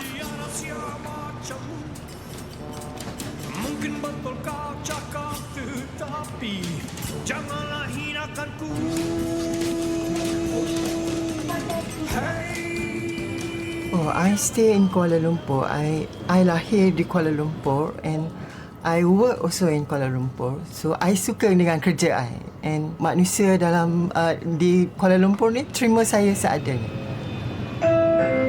Her life as a transgender person is compatible with her faith, even though she would officially prefer to remain vague about it. Kalau dalam Islam, of course, dia mungkin. Tapi sekarang saya, Islam also bagi tahu supaya saya menjadi diri saya dan ingat agama itu penting dan kita kerja dan untuk family dan kasih sayang itu semua. Today the film set is in quite a normal residential area of Kuala Lumpur.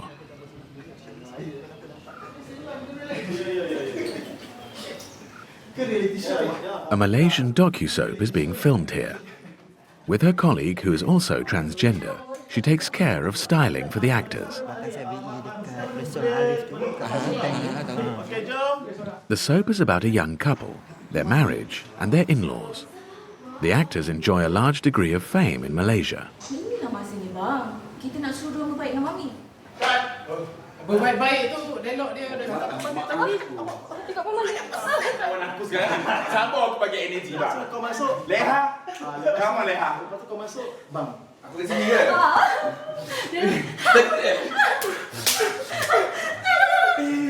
I love to be a makeup artist. I love my work because I love to make people beautiful. And before I make people beautiful, I have to be beautiful. The beautiful world of films, Nuri is a part of it. The makeup must always be reapplied between individual scenes. She's working with Elizad for the first time. Both of them love the business, the many trips, and being together.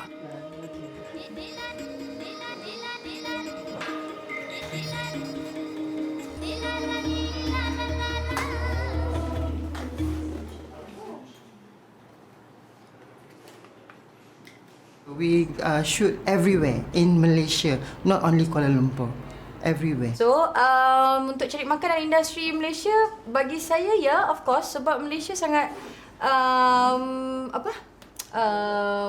Malaysia hidup dalam keadaan yang harmoni dan bermacam-macam pekerjaan. Jadi untuk bekerja seperti dia yang sangat dekat dengan kita orang, of course kita orang rasa macam appreciate dia. Yeah. Tengah ni nak Time for action. From now on, Nuri always remains there, behind the camera.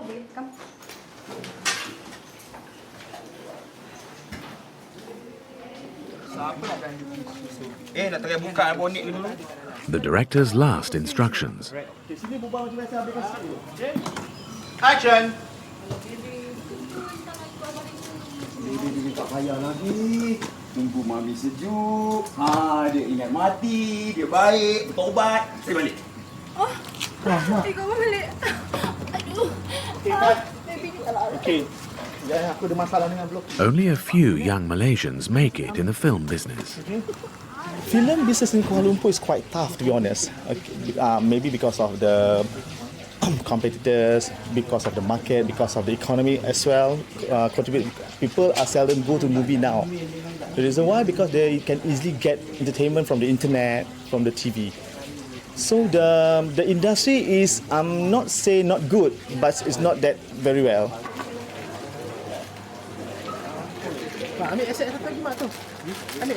For Nuri, the year is cut and dried.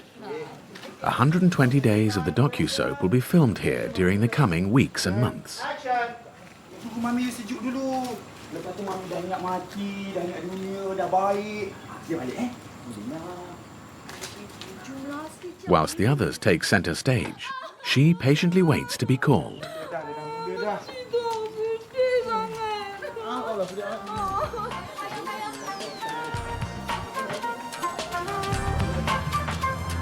Kuala Lumpur became the capital of Malaysia in 1957. Globalization has seldom been felt so strongly and quickly in an Asian city as it has here. Since the 1990s, the people have felt a powerful new beginning, and the city seems to be calling to them. Find your way.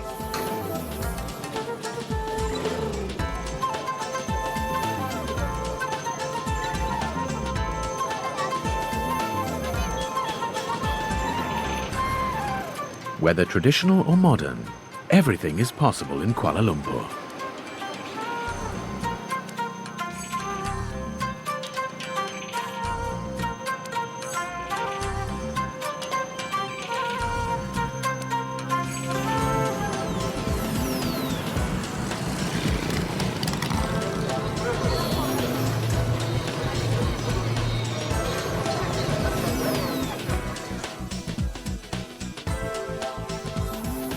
Women study and work, and they climb high on the career ladder, like men do.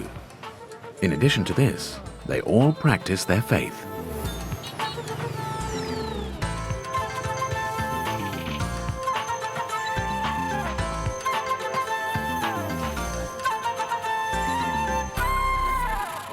Siti Hajar is a special kind of career woman. It was only a year ago when she started to run her batik painting business. However, the 37-year-old now sells her batik headscarves all over the world, especially on the internet. She already has up to 10 employees. Alright. So daripada sini, Kak Siti akan pilih a few combination. The orange. Some orangey. S98. S98, yeah. Alright, okay. I love a modern batik touch. So I will come out with all the modern ideas, you know. If you're talking about butterfly, then I'll try to make a modern placement of butterfly. And if I try to do like something, then I start to think a modern floral as well. Batik is an old Indonesian handicraft. It has also caught on in Malaysia.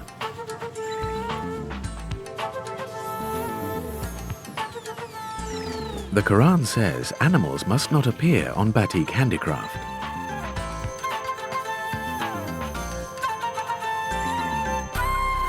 Actually, it depends to individual. I don't say that we don't really like take it animal as our scarf, you know. For me, I'm a bit modern. I can accept anything. And Al-Quran says that we have to avoid like some animals, like pig or dog, that we try to avoid into my batik touch. The butterfly is an exception for city. Butterfly is not included with all the, you know, the content of the Al-Quran.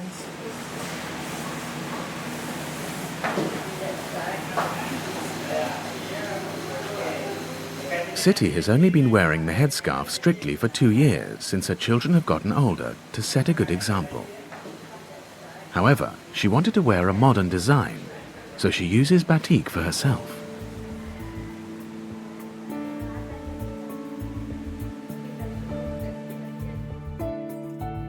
Wax is applied to the silk, and afterwards the motifs are painted.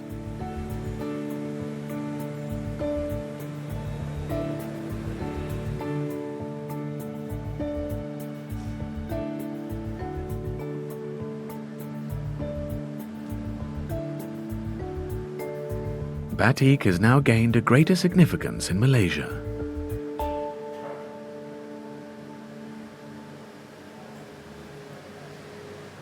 Batik is one of the heritage of Malaysia, you know. So like our government emphasize most of the bodies, especially government bodies, to wear batik every Thursday.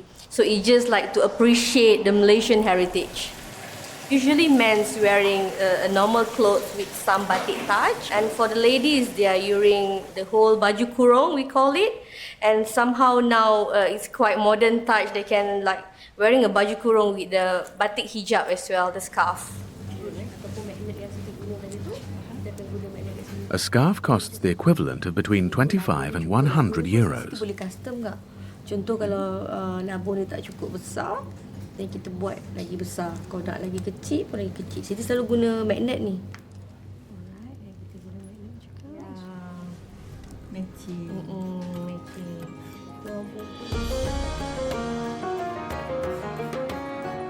Kuala Lumpur has succeeded in becoming a fully industrialized city in a short space of time.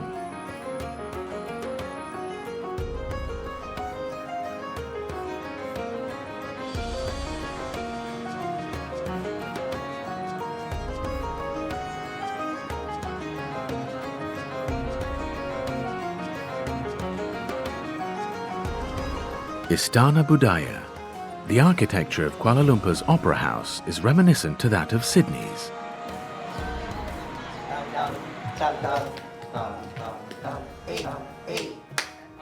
However, its dance company is completely Malaysian. Rehearsal for an evening performance.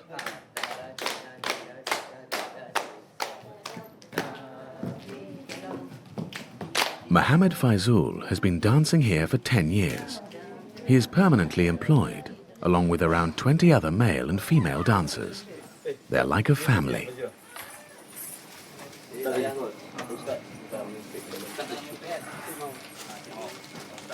Tonight it is just the standard routine, but as always, they will give it their best. Making it as a dancer here in Kuala Lumpur and becoming permanently employed is a little like winning the lottery. In 10 years, it has never become boring for him. Cabaran dia agak besar lah, cabaran dia bila KL, Kuala Lumpur. So a lot of show. So we go anywhere to perform. Like mungkin dalam satu hari ada 2-3 kali show kita present depan turis, kita present depan minister, king sometimes. So mencabar. Preparation for the performance lasts 2 hours alone, with costumes and masks. This is the Malaysian tradition.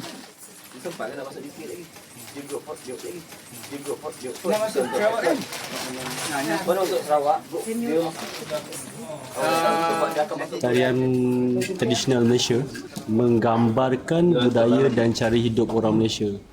Kalau macam Melayu, budaya orang Melayu. Kalau Cina, budaya orang Cina. Kalau India, orang India. Begitu juga dengan etnik-etnik suku kaum Malaysia. Di situlah gambarnya budaya hidup dari tarian Malaysia. The dancers come from all 3 Malaysian religious communities. The Muslim women amongst them still wear their headscarves. However, in half an hour, they must take them off for the show. Mula rasa kekok jugalah lama-lama. Tak mungkin sebab saya dalam pembelajaran saya, mungkin saya dah semakin tua, so mungkin saya dah proses nak berhenti. So mungkin nanti saya akan, mungkin saya dah tak menari, so saya belajar daripada sini untuk pakai tudung ni. Lepas tu nanti kalau show kita kena ikutlah apa yang diorang suruh. The dancers do not have a regulated working week. They are always ready for rehearsals and performances. Plenty of discipline is needed in this dance ensemble. Muhammad Faizul has learned to be humble and is grateful to Istana Budaya for being able to live his dream. Kita lah macam kita ni, generasi kita ni yang perlu kembangkan. Dah banyak genre-genre lain from other country masuk kita punya Malaysia punya culture, so dia dah bercampur. So mungkin orang macam saya ni lah yang akan memperkenalkan balik kita punya budaya. So saya rasa untuk saya tak ada masalah pun untuk hidup dalam cara tradisional ni pada zaman ni.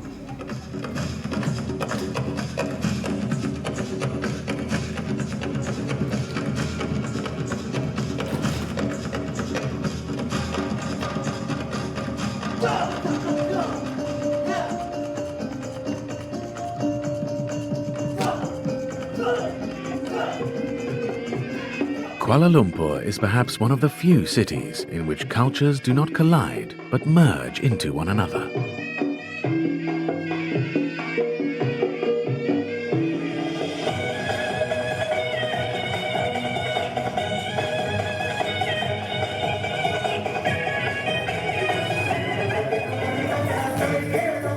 It is the people who make the city so special, and the world can learn a lot from Kuala Lumpur.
Casablanca is a city of love, drama, and passion.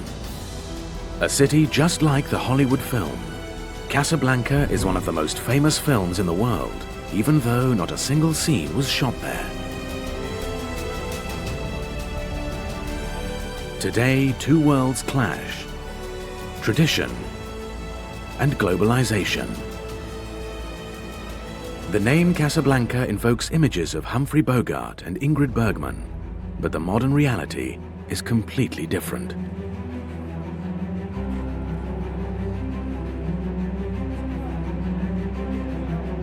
The popular city still benefits from its famous film image from the 1940s, and today is a relaxed Arab metropolis.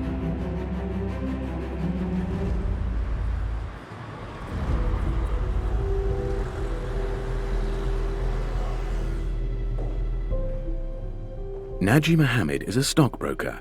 He works 60 hours a week. The financial trade in Casablanca has flourished since King Mohammed VI's reign. Casablanca, c'est ma ville natale, c'est la ville où je me sens bien. Donc il y a le cœur industriel, économique du pays. C'est une ville que j'aime bien. Donc on a tout et voilà.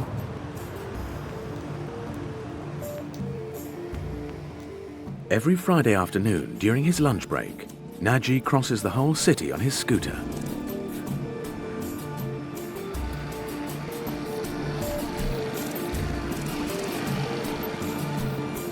La globalisation de Casablanca, ça signifie qu'on a plusieurs cultures qui cohabitent ensemble. Je suis très fier de vivre à Casa et d'avoir un esprit ouvert. Je suis très fier d'être comme ça.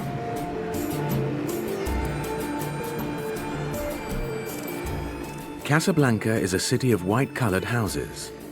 This is where 3.5 million people live. Most of them are Muslims, for whom the Hassan II Mosque plays a key role.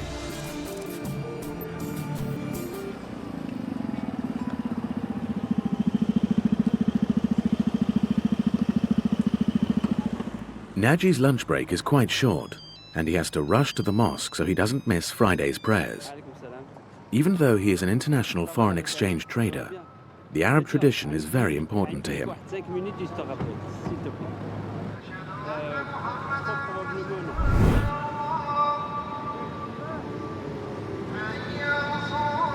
Je ne vois pas de contradiction entre les deux. C'est vrai que la bourse est la notation internationale, qu'il est peut-être lié à l'occidental, mais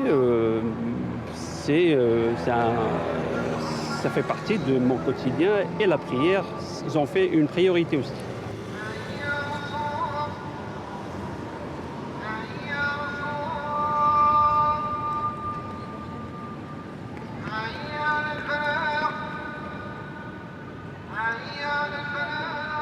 La religion pour moi, c'est le côté spirituel.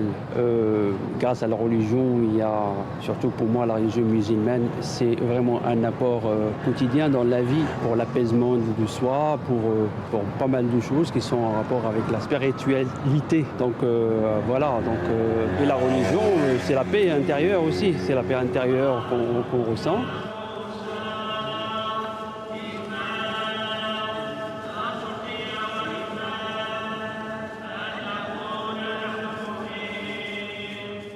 Praying in the main hall of the mosque is reserved for men only.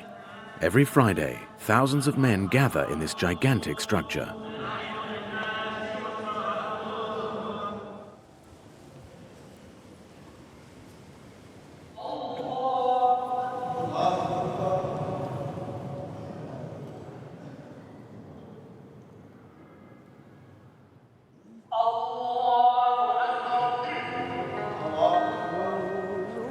From the Arab fishmonger to the international businessman, all come to pray in this central place.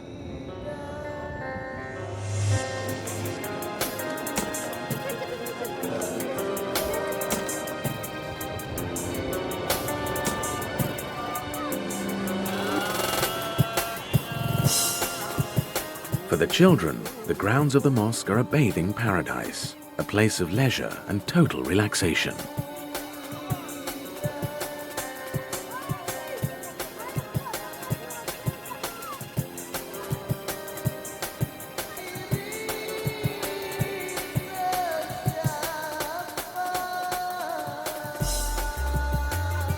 In Casablanca, the sea has great importance with the local population.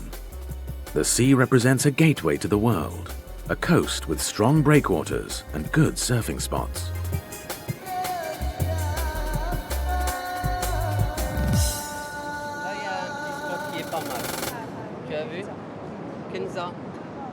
This gives the Barada family opportunity to do what they love. Since their birth, Fatima Zahra has put her daughters on a surfboard. Whenever they have time, the family of 4 go to the beach with their father, Zino.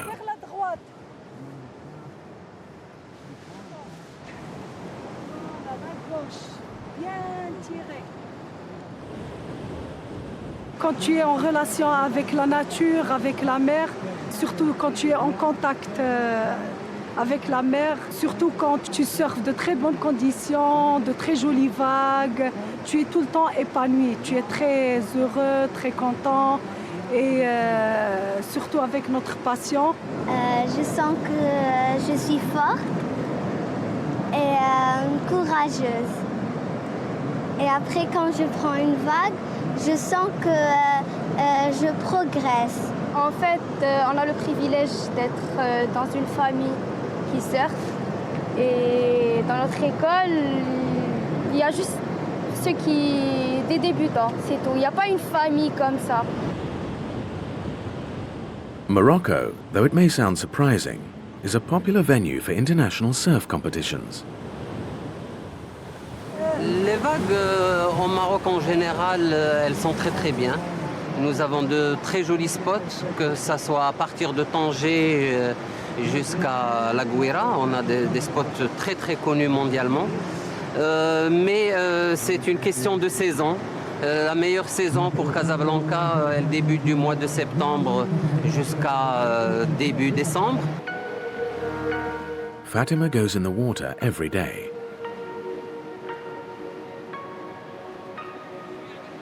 She has been preparing for a big surfing competition. It is the first time women in Casablanca are allowed to participate in such competitions. Maintenant, le Maroc, on a beaucoup plus, les gens, ils ont l'esprit ouvert. Donc, quand ils voient une femme dans l'eau, au contraire, pas mal de gens, ils m'encouragent. Surtout quand je fais de la compétition, tout le monde m'encourage. Et la plupart des Marocains, ils sont fiers d'avoir une femme marocaine qui fait ce sport.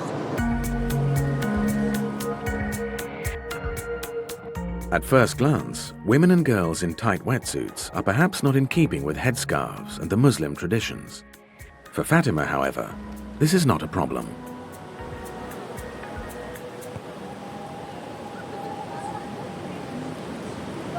Ça n'a rien à voir. Je fais ma prière, je suis une femme musulmane, je fais ma prière, je fais mon ramadan et le surf, il ne me gêne pas du tout. C'est... j'ai mon sport, c'est pas on fait la prière, on peut pas faire du surf, ou bien on fait du surf, on peut pas faire la prière. Tomorrow is the big day. Surfers from all over the world have come to take part in the competition. Fatima will be the only Moroccan woman from Casablanca. Voilà pour la compétition de demain. J'espère faire de très bons résultats et pourquoi pas rester en finale, on l'espère. Hein.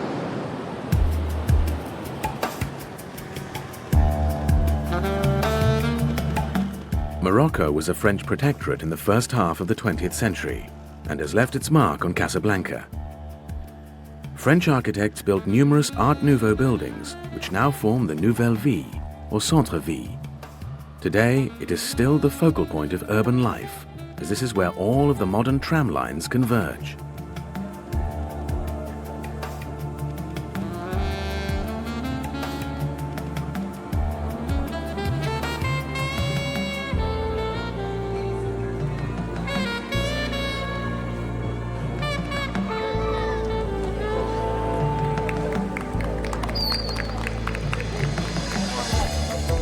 Not far behind the old city walls is the ancient Medina, a historic old town dating back to the 18th century.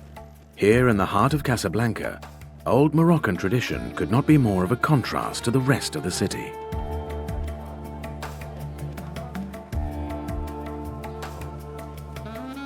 Today, the old town still retains its character, with markets and craftsmen plying their trade just as they did hundreds of years ago.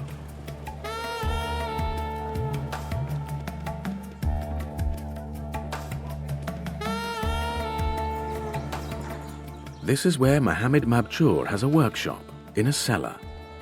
He heats the stove for the hammam next door. The steam bath is for men only.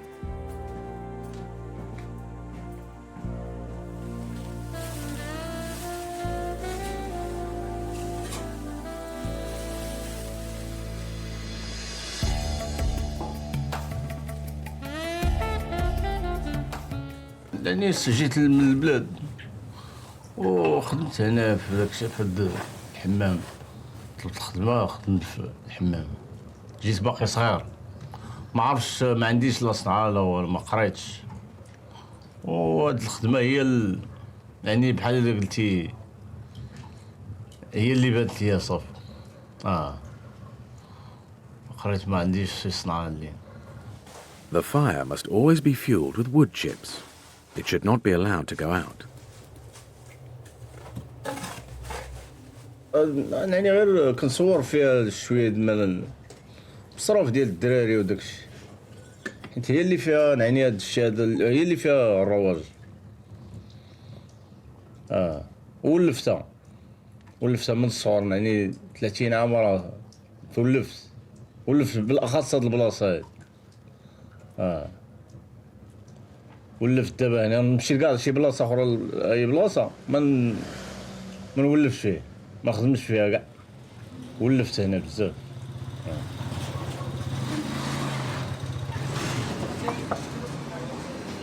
The wood chips are supplied daily.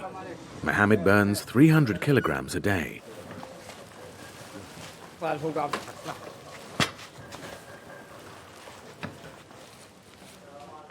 Mohammed sometimes sleeps on the job if he can't find anywhere else to sleep in the city.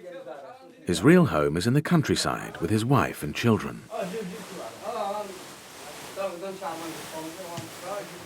كيفاش بالليل كنعمر على العافيه كنسدوه حيت العشرة كنسدوه هنايا كنشعل العافيه كندير فيها نجاره باش صباح الماء سخون صافي هذا هو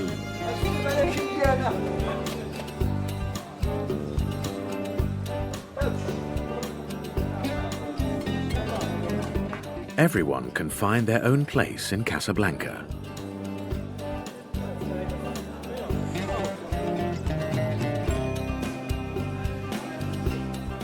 لا هي الدار البيضاء مزيانه في العيش مزيانه بزاف كاع يعني تعيش تقدر تاكل غير ب100 ريال بالفرانك اللي عندك حيت هي اقتصاديه مزيانه يعيش فيها المسكين بزاف هي مزيانه.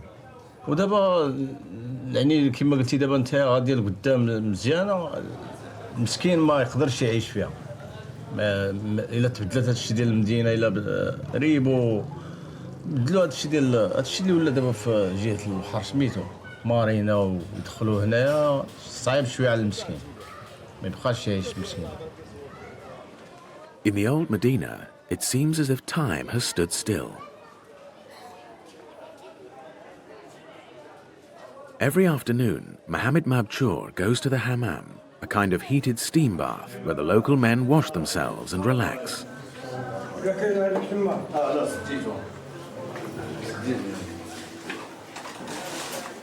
It is busy here all day, from 8 o'clock in the morning. Many customers do not have their own bathroom at home, but the Muslim tradition dictates cleanliness is of the utmost importance.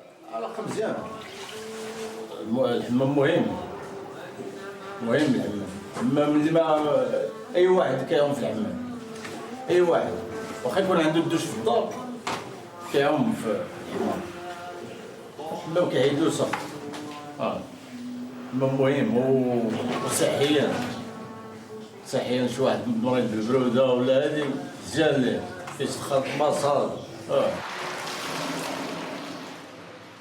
For Mohammed, the second part of his day job is washing and helping others.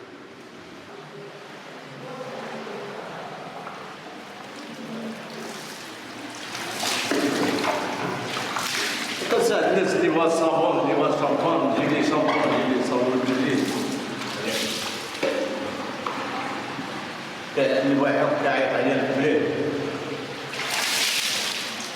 واحد سيدي الدوار البلاد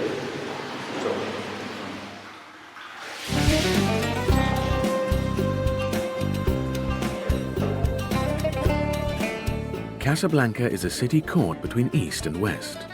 Everyone is welcome here, whether they wear a headscarf or not.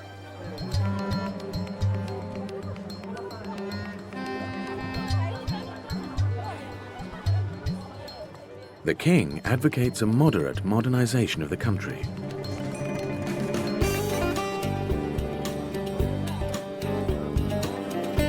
He is responsible for making Casablanca economically strong and making it the largest city in Morocco.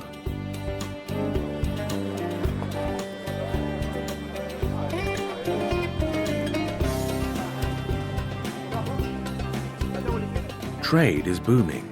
Traditional craftsmanship has been preserved and tourism flourishes.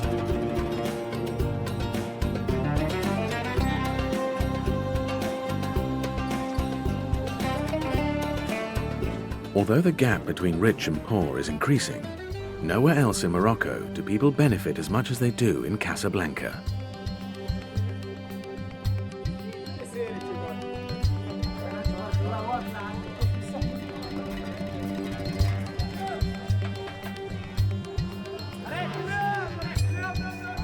More and more women are able to assert themselves in Morocco's male-dominated society and to find their own careers.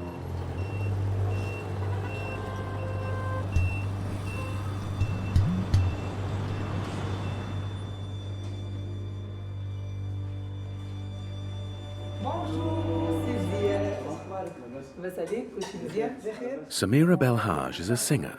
She has performed on stage since she was 8 years old. Ziad Mohammed, her producer, believes her talent could make her a star. Today she will record a new song.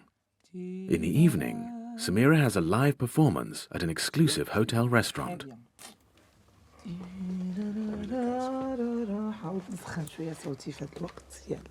Prends votre respiration.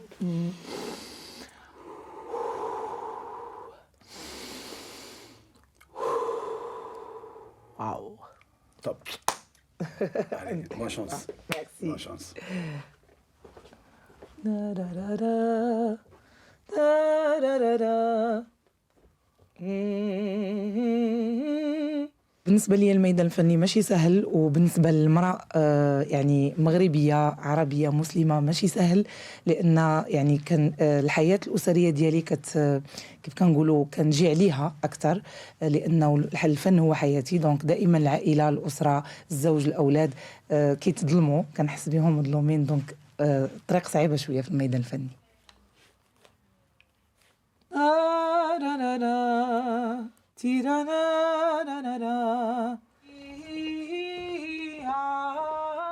Ziad has known Samira for many years and thinks she is very talented.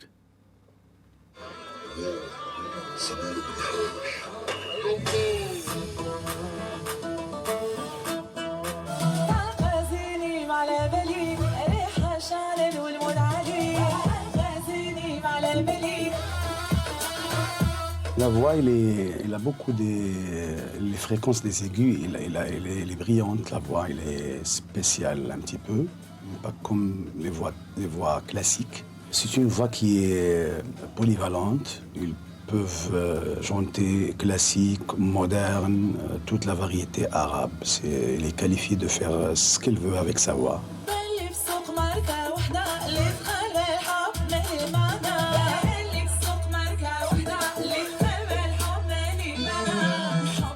بالنسبة لي أنا شخصياً أنا واحد الإنسانة اللي آمنت بالموهبة ديالي وآمنت بهذا الصوت اللي عطاني الله يعني الحمد لله دونك كنكافح من أجلها وكنحاول نقدم من خلالها رسالة للمجتمع أولاً المغربي ديالي والمجتمع العربي عموماً من خلال الصوت ديالي والأغاني. In Casablanca, Samira has made lots of appearances, but she wants to be known outside of the city. She wants to become a national star and perform live all over Morocco. Ici au Maroc, c'est difficile parce que on n'a pas des vraies boîtes de disques, boîtes de production. C'est ça le problème. Comme vous savez, la chanson est une industrie. C'est l'industrie musicale comme dans les États-Unis, dans l'Europe, dans l'Australie, dans les pays développés. C'est un peu les chanteurs et les chanteuses talentueux, ils ont beaucoup de chance de passer à l'étape professionnelle. Ici, c'est un peu difficile, c'est de l'autoproduction.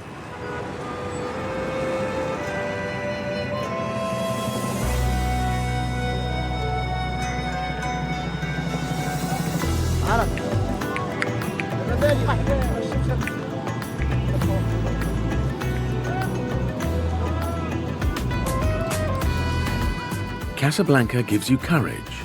It is an open, cosmopolitan city that attracts artists, fashion designers, and creative people.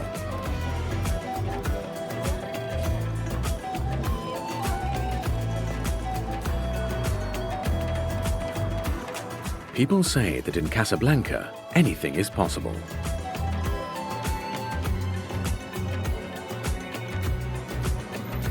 Whether rich or poor, in Casa, as it's locally called, there are opportunities for all, and those who don't take advantage will have to live with the consequences.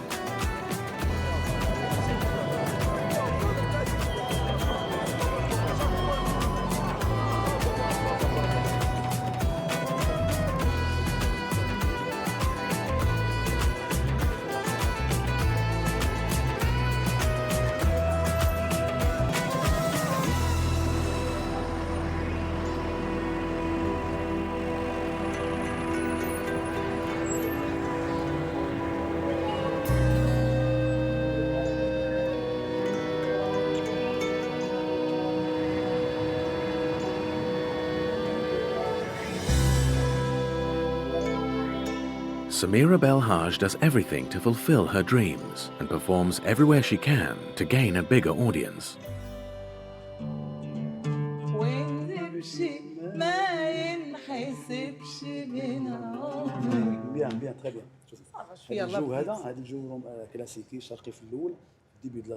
Tonight, the venue is an exclusive hotel restaurant. The acoustics have to be right. Her repertoire is wide-ranging.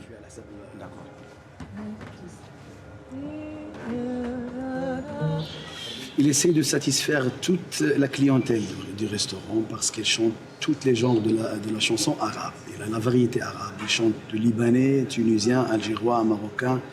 Il chante les chansons modernes, les chansons classiques. Voilà, les gens ici, ils l'aiment beaucoup parce qu'il fait un effort pour leur satisfaire. غادي نقول لك نلخص لك الغناء بالنسبه لسميرة في 3 الكلمات اللي هو موهبه من عند الله.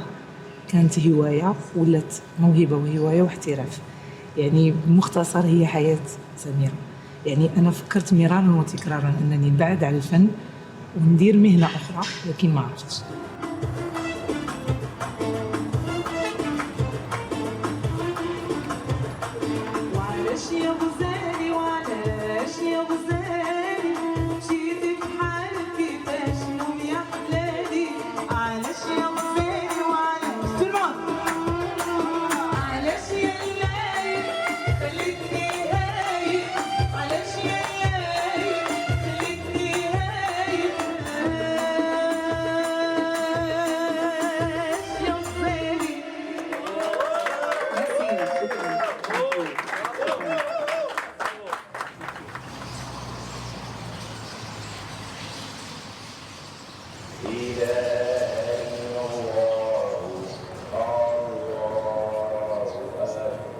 Early in the morning, the muezzin can be heard throughout the city's districts.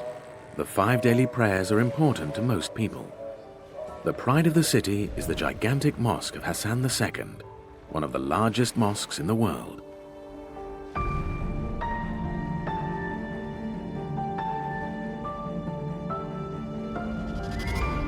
It is the only mosque that has a retractable roof.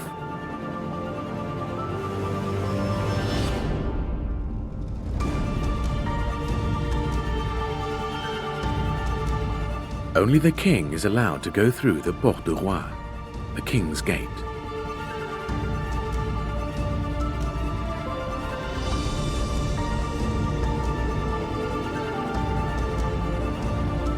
Precious chandeliers, cedar wood carvings and unique stucco adornments. Here, the French architect Michel Pinceau designed a superlative house of God. At 210 meters, the minaret is the highest in the world. 80,000 people can fit into the forecourt.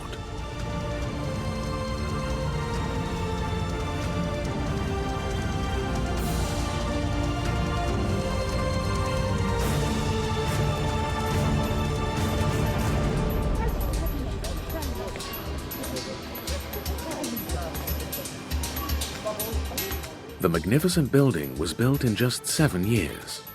It was completed in 1993 and cost $500 million US.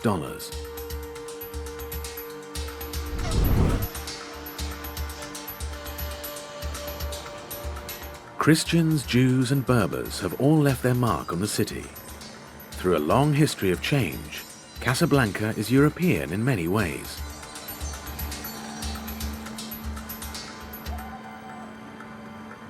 In the 16th century, the Portuguese occupied the city, and in the 19th century, Spanish traders settled and gave the city its present name, Casablanca, the White House. Finally, the city was occupied by the French at the beginning of the 20th century. Today, the city's identity predominantly reflects this period.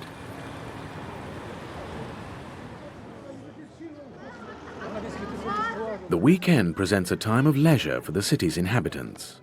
Morocco's only Vespa club, based in Casablanca, has 20 male members.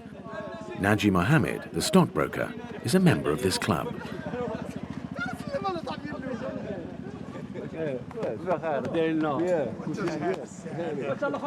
His friends at the club are all well-to-do professionals, including the manager of a jewelry store.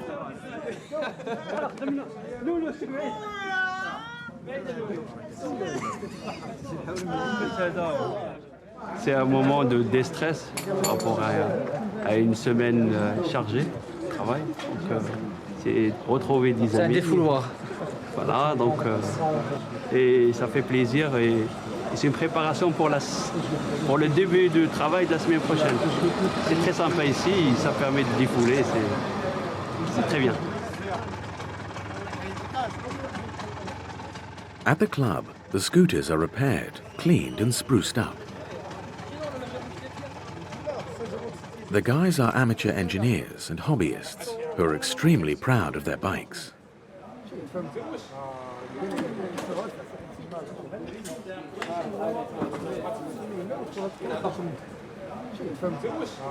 Voilà, comme celle-là, c'est une Vespa S spéciale. C'est une sprint. Sprint. Sprint 50 cc. Donc il est des Vespa classiques. Chaque Vespa reflète la personnalité de son détenteur. Donc vous trouverez que chaque modèle a des accessoires propres au propriétaire qui apportent sa touche personnelle. Donc vous ne verrez jamais deux Vespa qui se ressemblent. J'ai ajouté quelques accessoires, je sais pas, des casquettes, le pare-brise, Protex. Mais ça, c'est des besoins que j'ai aimé. Ça me reflète. Ça reflète ma personnalité. Simple. C'est dur à expliquer. Voilà, je suis simple, je suis un petit motard. Un vespaïste. J'aime la couleur bleue. Donc bleu signifie ciel, mer, la musique gnawa traditionnelle, c'est la musique marocaine traditionnelle. J'aime beaucoup cet acteur de Denzel Washington. En plus, j'ai aimé beaucoup le film. C'est pour ça que j'ai partagé l'affiche de ce film avec ma Vespa.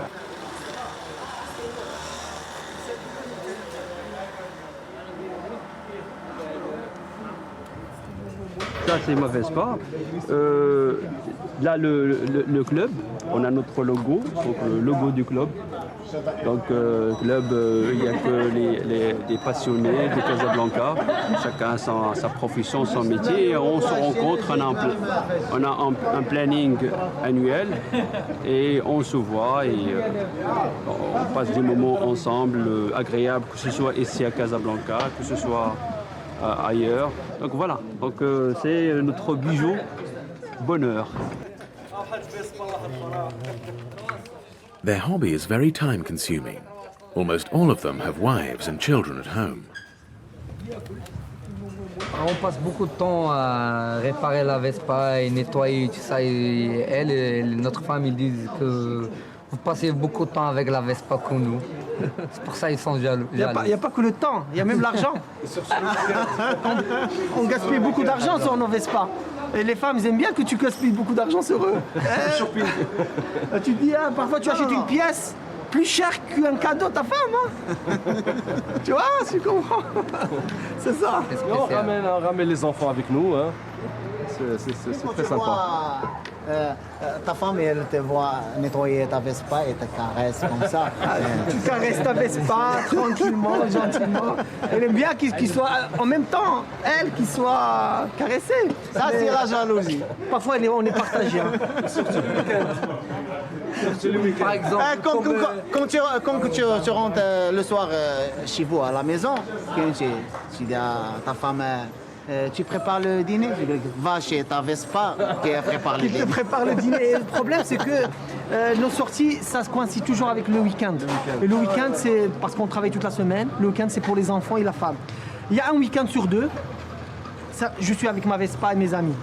Et là, il y a toujours des petits problèmes. Mais ça passe. Mais ça passe.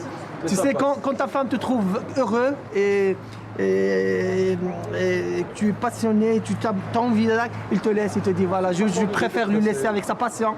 Moi, je suis heureuse quand lui, il est heureux, tout simplement. Voilà.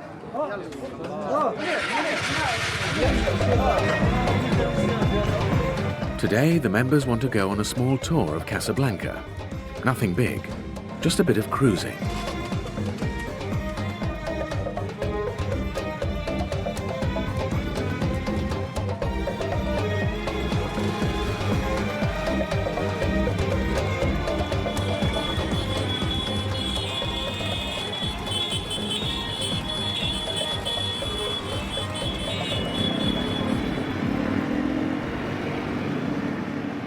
Il y a pas mal de clubs à Casablanca. Sauf que l'esprit Vespa, c'est un esprit simple, tranquille. On ne conduit pas à vitesse, c'est-à-dire la vitesse, ce n'est pas notre souci. C'est juste être classe, bien habillé, sans problème, c'est-à-dire cohabiter avec tout le monde, etc. Donc, et avoir un parfait esprit. Donc voilà, c'est le privilège, c'est d'avoir le Vespa et avoir l'esprit Vespa, avec des gens sympathiques. They go down to the Corniche, the beach promenade in Casablanca, which is a bit like the Côte d'Azur.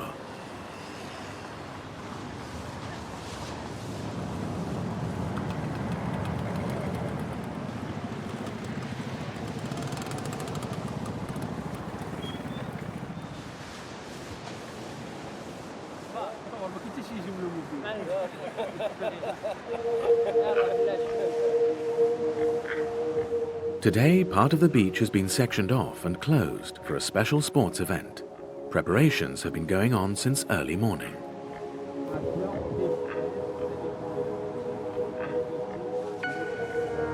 An international surf competition has attracted surfers from around the world to the city.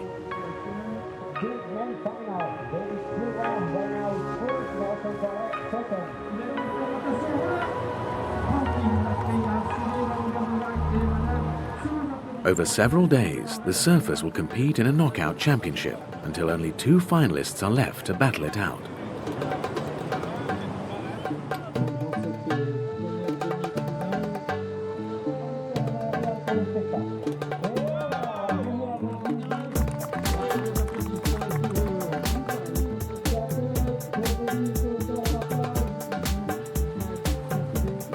Up until now, the surf competition was reserved for male surfers only.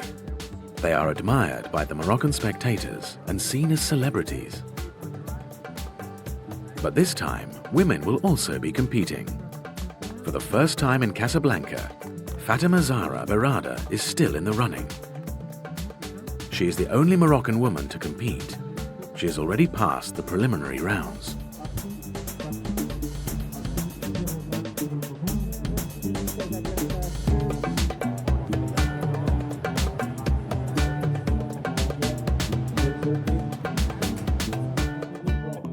The winner will be the one who puts on the best performance.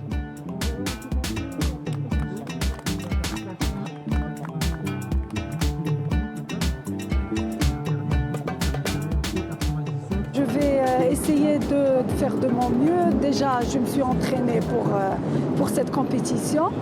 J'étais déjà en Indonésie pour les entraînements. J'ai fait pas mal d'entraînements ici, dans le sud, à Casablanca, un peu partout. Et je vais essayer de faire de mon mieux pour gagner cette compétition. Fatima has 20 minutes to show what she is made of.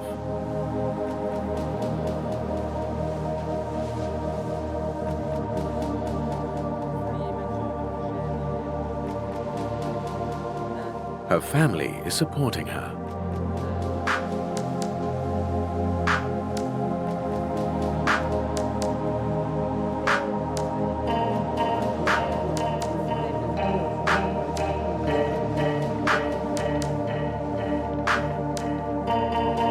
Bien sûr, en effet, c'est normal, c'est notre maman et on aimerait la voir dans le podium. J'aime voir ma mère sur le podium et avoir une belle coupe dans ses mains. Et j'espère, je l'espère de tout mon cœur.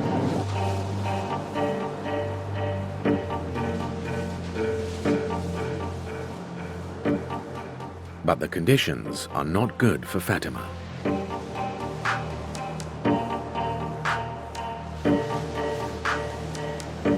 The pressure is on, and there is intense media attraction.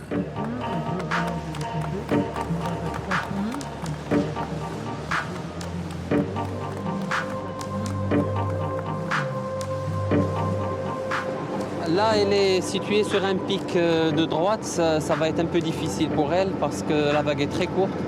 Pour mieux scorer, j'espère qu'elle va se déplacer un peu à gauche et là, elle peut faire de jolies manœuvres. Ça va être difficile parce qu'il ne reste pas beaucoup de temps. It will not be the case, unfortunately, as Fatima is knocked out of the competition.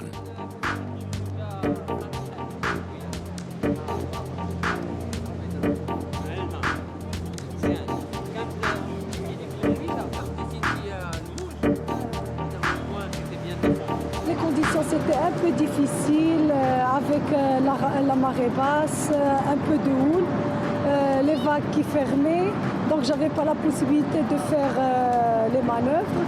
Mais bon, j'espère à la prochaine compétition m'entraîner un peu plus et pourquoi pas avoir un très bon résultat. Et voilà, hein. C'est pas grave la prochaine, Inch'Allah. The international surf competition, which is open to women, puts Casablanca on the map. Sponsors, media and participants are important for the modern image of an Islamic metropolis such as Casablanca.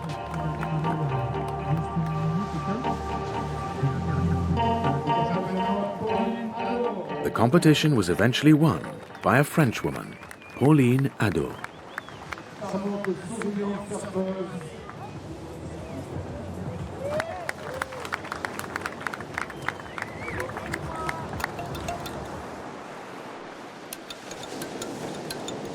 Just a few hundred meters away, there is no sign that an international sporting event is taking place. Instead, you can see a fortune teller and an old fortress wall.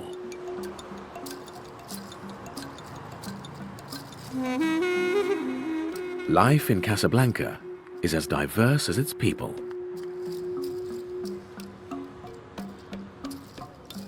Redwan Kathari did what many can only dream of. Although he only attended school for 5 years, he now has his own business, working as an inventor. He makes and sells various contraptions from scrap material. He's had this gift since he was a young boy.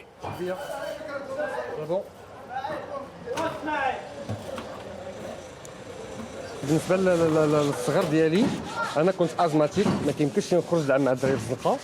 الاب ديالي كان ميكانيك ديال الالات الخياطه، كان عنده غير الدوزان التانسات هما باش كنت كنلعب وكنت دائما كنيماجيني كيفاش الطوموبيل كتخدم، كيفاش الميكرووند كيخدم، كيفاش البازا كتخدم، كنت كنمشي نحل باش نشوف شنو كاين.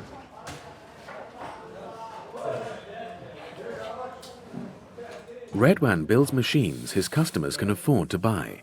If they break, he will repair them. He has bought a small workshop in Casablanca and employs 2 assistants. This allows him to look after his family and earn respect in his neighborhood.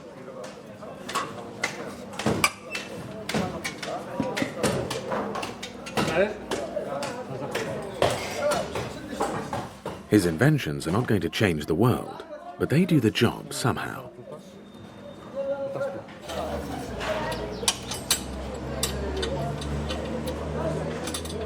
لا ماشين صنعتها لواحد الكليان طلب مني واحد الكونتيتي ديال السلعه معينه، يعني تقريبا 100 كيلو في النهار، خاصه ماكينه موين. هذه كيلوح الفلفله والخيزو والحامض والتوابل بطبيعه الحال باش كيطحنوا كيعطيو واحد لاصوص اللي زوين كيتخلط مع الزيتون في نفس الوقت، وكدار به الهريسه المغربيه. هذا هو المهم ديالها.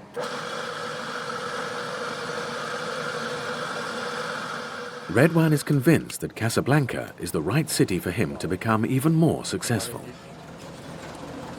الخطيط ديال الدار البيضاء اكبر ما كنا الناس ديالها اللي قال خاصين عليها المسؤولين وسيدنا الله ينصرو، خاصين على الدار البيضاء لواحد الدرجه كبيره، خدامين عليها لانها مازال غتزيد تكبر، لان اي واحد في المغرب كيعرف الدار البيضاء، بغى يتقدا خصو يجي للدار البيضاء، بغى يتنزه خصو يجي للدار البيضاء، بغى يشري الالات باش يخدم خصو يجي للدار البيضاء، بغى يتعلم خصو يجي للدار البيضاء. Today is a big day for olive trader Anis. He will receive one of Redwan's ingenious machines.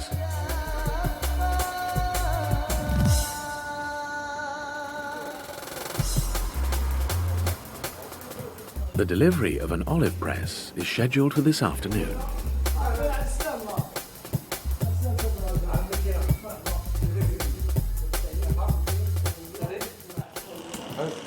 Redwan explains how his machine works, as he is very proud of it.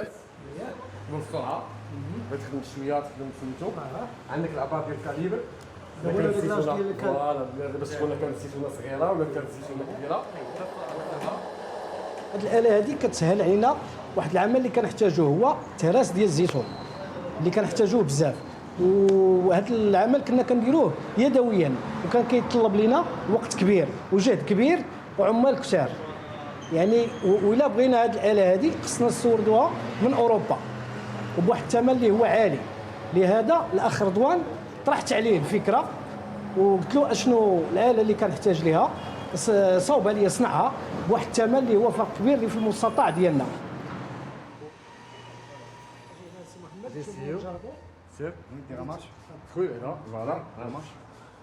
The machine presses olives and removes the stones.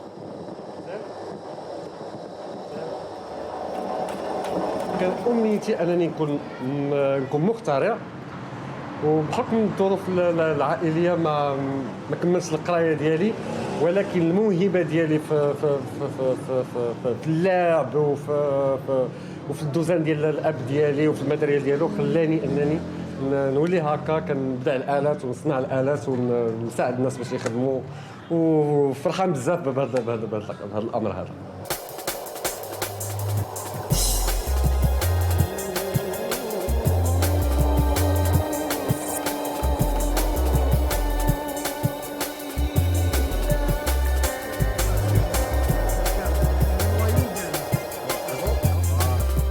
انه اي آلة احتاجيتيها في اي ميدان انه ممكن يصنعها. هذا السيد هذا ما كيعرفش المستحيل. يعني آلة بغيتي سيارة جي عنده طلبها ليه وجد ليه الفلوس باش هذا وراه غادي يصاوبها لك يصنعها. هذا مخترع مغربي كنفتخروا به.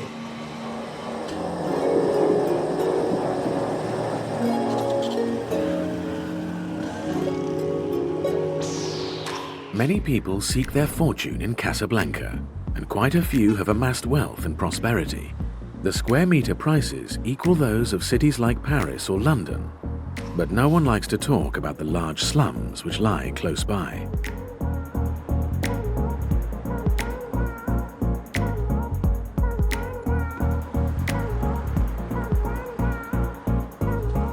The magic of Casablanca lies in the tranquility of the city.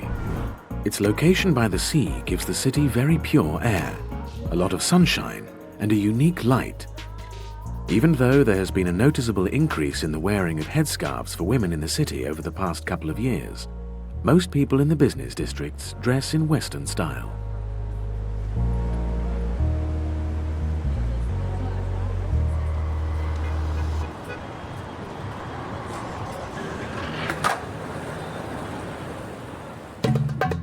Casablanca is a springboard into an international world many people dream of.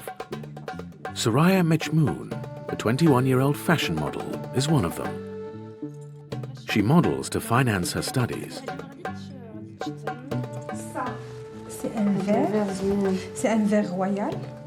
She is mainly booked for wearing Moroccan kaftan, the symbol of haute couture. She has always dreamed of becoming a model.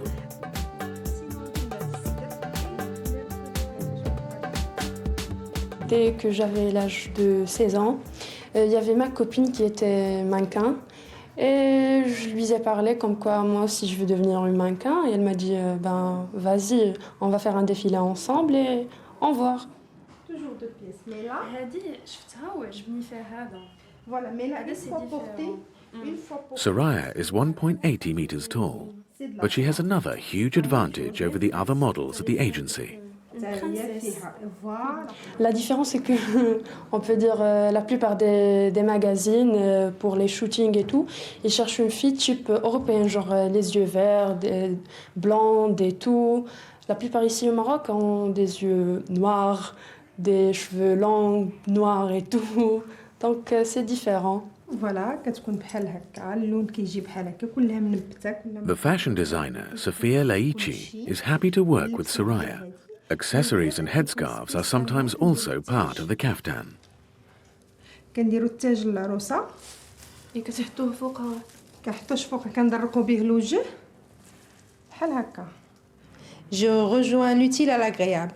L'ancien kaftan marocain qui est très connu maintenant, avec la modernité de la robe, pour avoir les deux. Alors, c'est-à-dire, il y a des choses qu'on peut porter chaque jour, même, comme s'il y a des kambis, il y a des jabadors, des gandoura qu'on peut porter tous les jours. Être à la maison, être invité pour un petit verre de thé ou bien café même, on peut porter ça. Et il y a des tenues qui sont faites que pour des grandes fêtes, comme des mariages, des baptêmes, des fiançailles.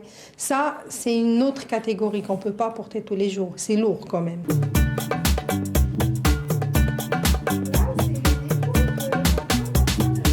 Soraya has a shoot 4 to 6 times a month. She is a young woman who has decided not to wear the headscarf.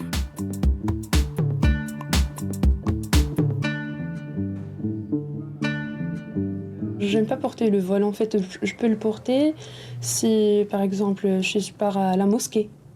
Bien sûr, je dois le porter. Mais sinon, je le porte pas. Et je suis pas contre les femmes qui portent le voile, mais c'est juste moi, j'aime pas le porter, c'est tout. Ça me pose pas de problème si je le porte, mais j'aime pas le porter.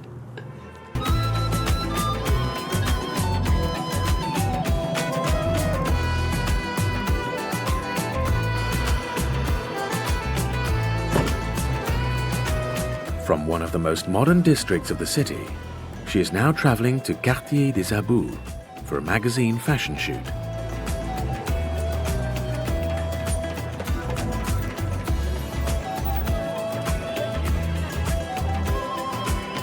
Here in the new Medina, with its many narrow streets, you always find the best locations for a fashion shoot in the Arabian Nights style.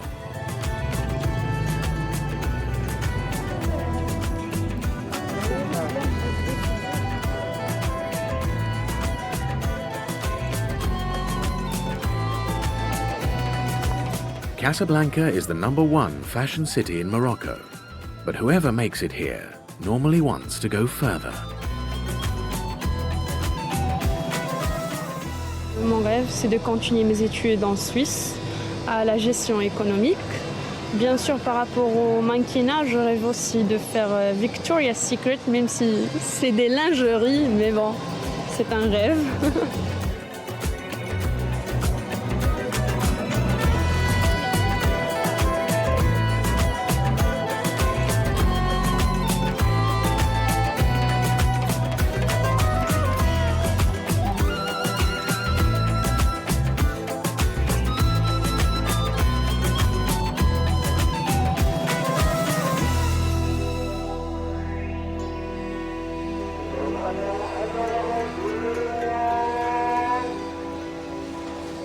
Casablanca, a city caught between dreams and hopes.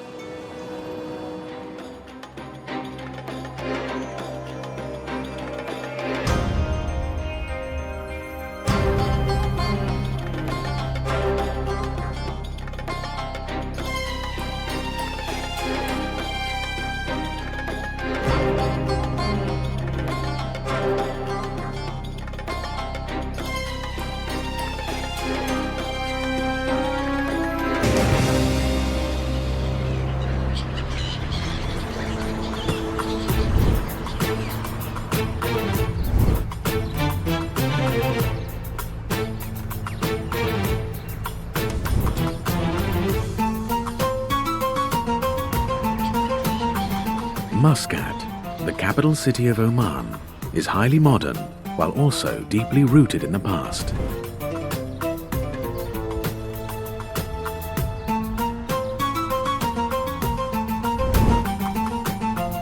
Nestled between the mountains and the sea is Madra, the historical center of Muscat. The square in front of the souk is a popular meeting point. Men wear the traditional Omani clothing, the white robe, the dishdasha, and the kuma, an embroidered cap.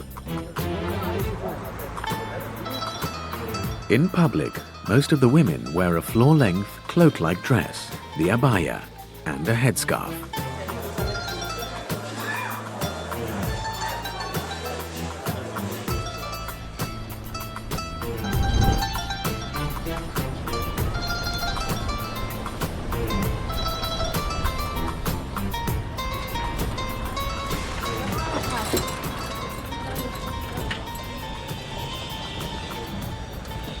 There has been a women's team at Oman Sail since 2011, specifically requested by the Sultan. This is quite different to other Arab states, where the practicing of sport by women is unusual. طبعا أنا ما كانت عندي أي علاقة بالبحار الشراعي ولا كان عندي أي معرفة، لكن طبعا والدي كان بحار وكنت أحب إني دائما أروح البحر. طبعا كنا نسكن على البحر، لكن شوي العادات والتقاليد معنا تمنع أن كفتاة تكون في البحر لأنه يكون في صعوبة عليها. The idea to revive Oman's seafaring tradition comes from the highest authority. The incumbent ruler Sultan Qaboos started the sailing program in 2008 so that his sultanate would become internationally recognized for sporting achievements. Help in building the team comes from experienced sportspeople from abroad.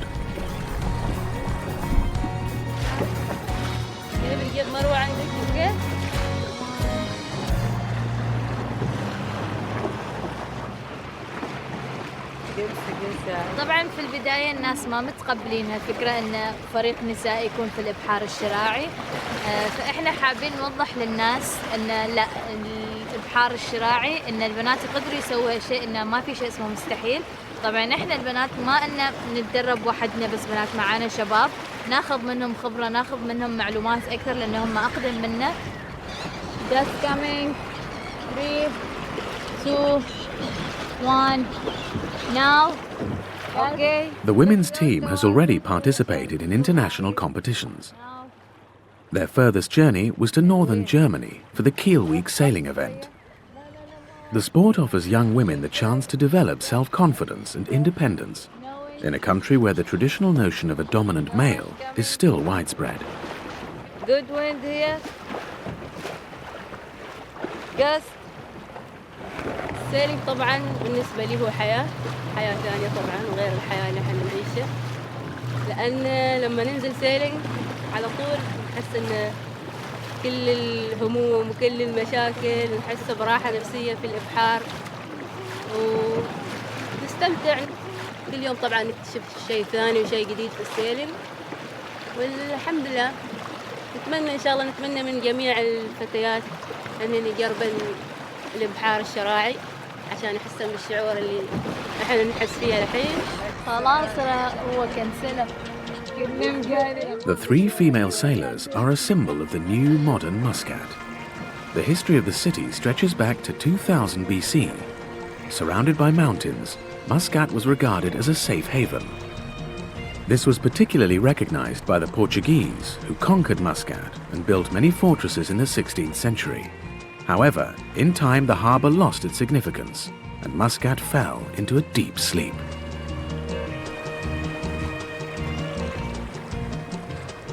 Sultan Qaboos has governed in the new palace since 1970. He overthrew his conservative father from the throne and set himself an ambitious target: to contentiously lead the entirely underdeveloped country into a new, modern era.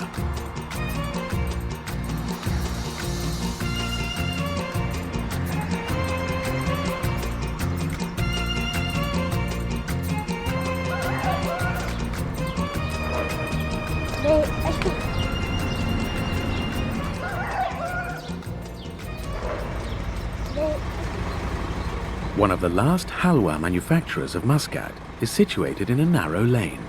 The delivery of margarine is anxiously awaited here. السلام عليكم. كيف حالك عبد الله؟ هذه زبدة؟ كيف حالك؟ بخير بعدك الله يسلمك الحمد لله عافاك الله كيف؟ هذه زبدة؟ ايوه زبدة.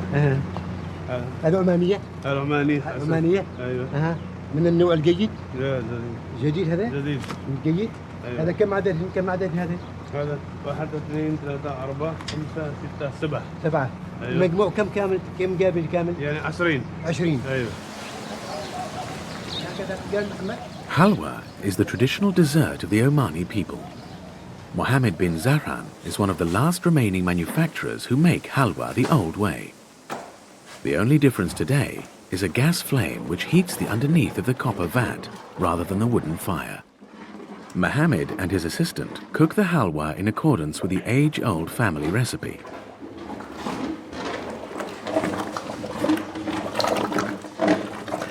من لدن طفولتي والذي سوى الحلوى وانا يومئذ في علم الغيب، ولما وضعتني امي وجدت والدي يصنع الحلوى وانا ورثناهن عن ابائي صدقا ونورثها اذا متنا بنينا. هذا. Accolades and awards adorn Mohammed's workshop, where the 79-year-old still uses the stirring spoon. Omani halwa is a solid dessert made from sugar, starch and fat, spiced with saffron and steeped in rosewater. Before Western goods came into the country, halwa was the only dessert available. الحلوى هي أساس التراث العماني القديم القديم القديم أبا عن جد. من أول ما ذكر اسم عمان كانت الحلوى موجودة من ذلك اليوم وإلى يومنا هذا وإلى قيام الساعة. Constant stirring prevents the halwa mixture from burning.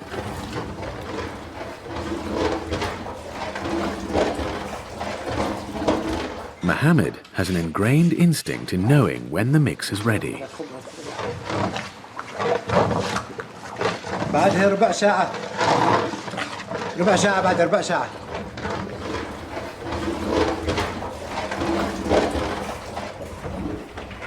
Mohammed bin Zahran can remember when almost medieval conditions characterized his home city of Muscat. أما أنا حفظت السيارات في حفظي أنا ما ترصد السيارات إلا إلى الحيل، هذا الحيل العوامر لا أكثر ولا أقل. كانت وبعد الحيل عاد ماشي السيارات الأخرى هناك إلا على الجمال أو على الحمير. هذا في حفظي أنا في قبل السبعينات. هذا في عهد السلطان سعيد بن تيمور رحمة الله عليه رحمة الله تعالى تتنزل عليه بكرة وأصيلا. هذا هو حفظه. أما في عهد السلطان قابوس أبقاه الله تعالى ويد بنصر من عنده الحياة تغيرت والحمد لله. Nothing has changed in the production of halwa. A wealthy businessman has ordered a large pan for a celebration. He spends 135 rials, around $300. It is tradition to spoil guests with the dessert, and Mohammed makes the best halwa in the whole of Muscat.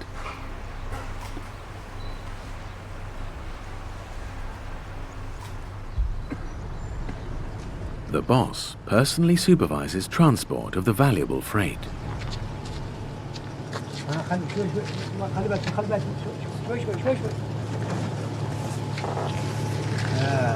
هذه الحلوى الآن جهزت وضعت في هذا الإناء إن شاء الله أنها مكان معروف عنه. هذا طلب خاص لناس خاصين، وإن شاء الله يعجب بها إن شاء الله تعالى. وهذا زبون من لدن أمد بعيد، ولا يزال يعني متمسك بنا ونحن متمسكين به إن شاء الله. هذا هو. Previously, it was the mountains that protected Old Muscat from raiders from the outback. Today, however, they act as a barrier to the expansion of the city, and the houses are clustered side by side. Instead, Muscat extends along the sea.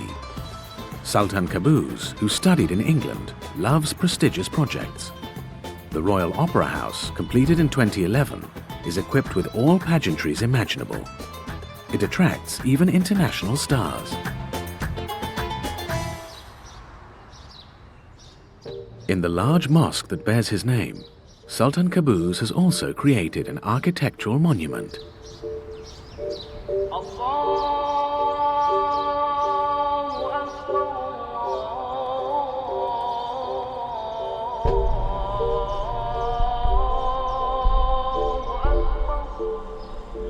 Islam is the national religion. However, most Omanis are Ibadis. Peace and tolerance towards people of different faiths categorize this interpretation of Islam. – 6,500 believers find space in the large prayer hall.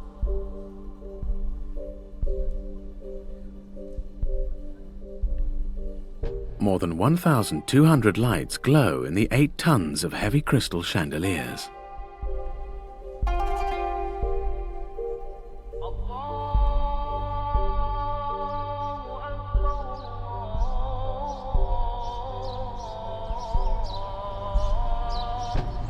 Islam and absolute monarchy may not sound progressive at first. However, equality between men and women is legally consolidated in the Constitution of Oman. In Muscat, women take active part in public life. One of them is Huda Al-Latvi. Huda is a businesswoman and is on her way to an appointment in the city. She runs a chain of ice cream shops. A woman at the wheel, something that would be unthinkable in other Arab countries, is quite normal in Muscat. Here in Oman, it's very easy. And actually, if a woman doesn't drive or a woman doesn't have a license, it's kind of weird. Like, how come you don't have a license? It's like you're not going to school. Muscat is a city for driving. The greater area stretches along the sea for 60 kilometers. This means large distances separate parts of the city. The heat takes care of the rest. Nobody enjoys walking here. Muscat, if you could see, it has mountains, it has beaches, it has so many, natural structure. So it wasn't civilized. So many places didn't have the basic services, electricity, water, and they weren't developed. But lately, these all places are developed, and that makes things easier for us. Makes Muscat, even it's big, but it's easy to reach from one place to another. Huda is a marketing expert and dreams of setting up her own global franchise chain. As a starting point, she owns 5 ice cream shops in Muscat. She checks them regularly to see if everything is running to her satisfaction, and arrives unannounced most of the time.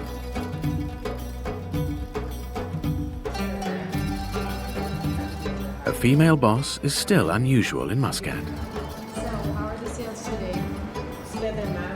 The school they finished, the one nearby, so you have a lot. As in country, Oman is one of the countries that generally they support women. My advice to all the women, I mean, if you live in such a country and you have some maybe conflicts here and there, some struggle here and there, I mean, you should do whatever you want to do.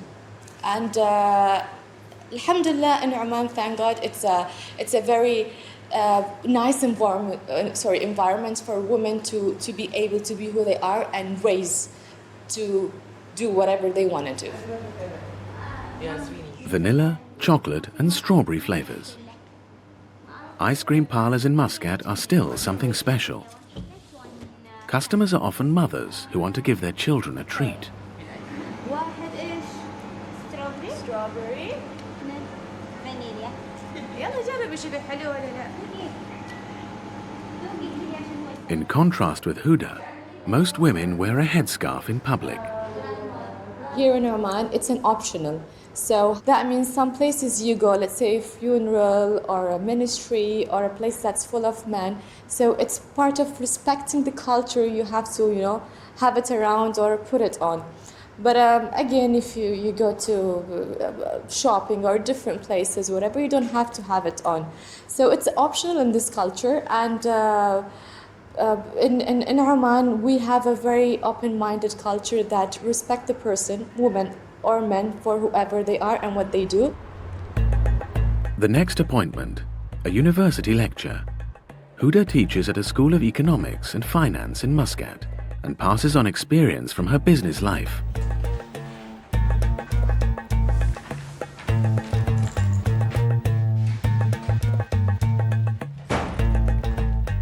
First, who are entrepreneurs?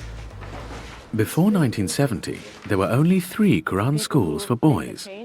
Since school became compulsory for girls, young women have flooded universities to such an extent that sometimes quotas for men have had to be implemented. Young women are also clearly in the majority in Huda's class. They are the ones who will shape the future of their country. Control them. Control my fears. And be independent. Okay? If we actually work hard in making a human proper... After the university lecture, Huda is en route again for her next appointment. Recently, she moved into a new building in an industrial area of Muscat with her company. When everything is ready, the ice cream will be manufactured here. Huda meets with her business partner and husband, Rami. Hey babe. Hello. How are you doing today? How was your lecture? The laboratory in which new flavors are developed is Rami's domain. Yeah, to discover new flavors. Definitely. Let's try something new today. Strict hygiene rules are in force here. Rami is working meticulously on a new variety, frankincense. Hey babe. So this is what we would like to explore. This is the recently, if you can smell it, we got this frankincense from Salalah fresh. A married couple working together. Can it succeed? It's very difficult, to be honest. Very difficult. Definitely we have some conflicts in certain things, but we try our best not to mix home with the business, and we try to allocate tasks so we don't get this conflict of interest or conflict of power, etc. So yeah, it's that's what I think. It's a bit difficult, but Well, that's from her side, but I really enjoy it. I can't have enough of her, so I have her at home and the work. How beautiful is that?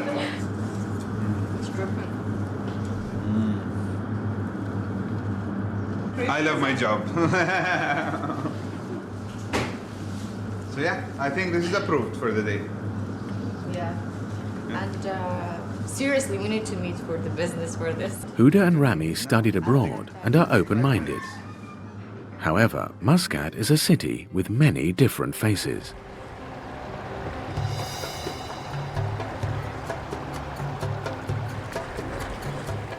Only around the corner does it seem as though time has stood still. This is also Muscat. Fishing villages, where life peacefully takes its course.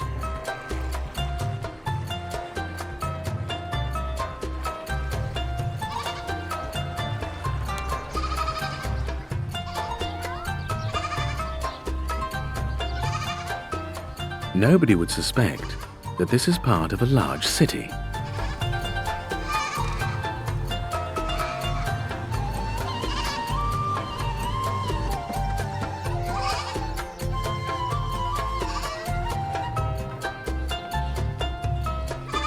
In Muscat, it is striking that hardly anybody wears Western clothes. The inhabitants, whether modern or conservative, dress traditionally. Omani men never leave home without the kuma, a richly decorated cap.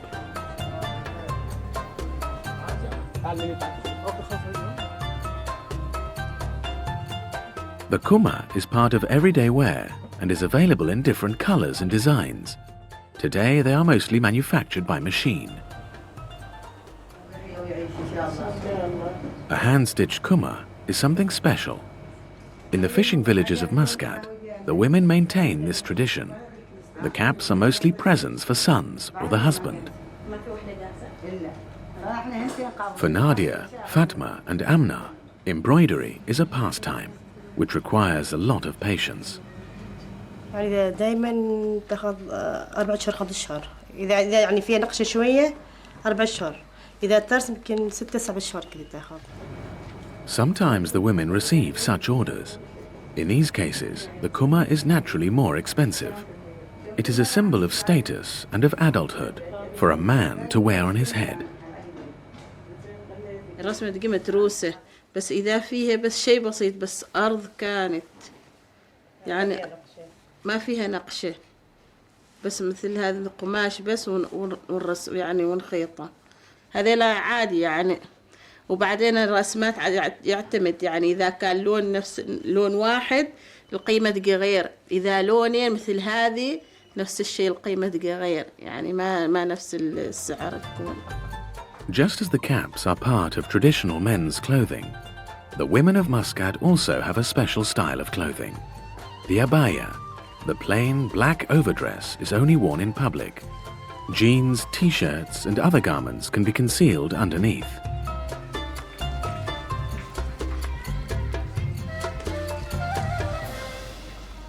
ملابس العمانية كل ولاية كل منطقة يعني كل ولاية بلبسها مثلا محافظة مسقط لبس الدشداشة العمانية مثل هذا المصدرة والصروال والوقاية وفي منهم يلبسوا شيلة عمانية. Before the Sultanate of Oman experienced prosperity through the export of petroleum and gas, daily life was hard for people in the sparse environment of Muscat. Over 2,000 years ago, the Omanis found a way to extract fertile soils from the inhospitable landscape. They began to cultivate dates in these oases. The date palm is the Omani tree of life. 15 fruit per day cover the human requirement for vitamins and minerals. Dates were the most important means of food for a long time. The most valuable commodity in Oman is water. In order to savor every drop, a sophisticated system of water channels is still in use from ancient times. This is how precious water arrives in the villages. Water is so important that it even has its own profession. The water supervisor is responsible for the fair distribution of water, and he is therefore one of the most important men in the village. من 38 سنة أنا دخلت بالسنة هذه 38 كان واحد اسمه قبلي واحد اسمه سليمان ويحاضر النجوم وبعدين اتفقوا هذا للشياب اللوليين من شان أنا أقسمه بالساعة فهمت الليل وفي النهار اللمد هذا. During the day, the time is defined by the sundial in the village square.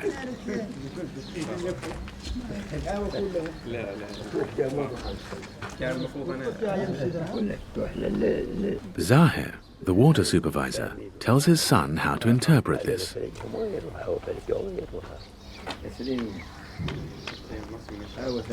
On the ground, embedded stones divide the day up into quarter hours. This system has worked for over 2,000 years.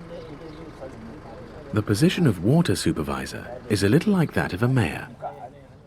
He has to determine how much water is allocated to each inhabitant of the village. It is distributed fairly so that all of the fields can be watered. In contrast, the members of the village community participate in maintaining and rehabilitating the water channels. الحين الوالد هلال شل فلقة الحين الوقت ماله هو من الحين لغاية الساعة 3 العصر. وطبعا هو بيستوي في غيز الفوق، مكان نسميه غيز الفوق. Through a system of simple locks, the water is led through channels to the fields.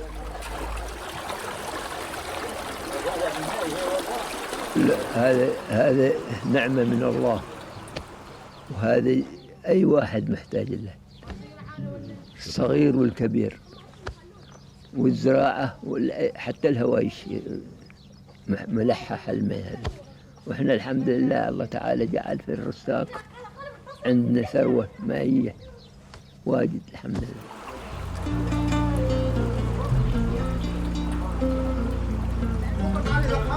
Rustaq's watering system has been a UNESCO World Heritage Site since 2006. Dates are grown on around 60% of agriculturally used areas in Oman. Plantation owner Hilal must now pollinate his palms by hand in order to produce a good harvest.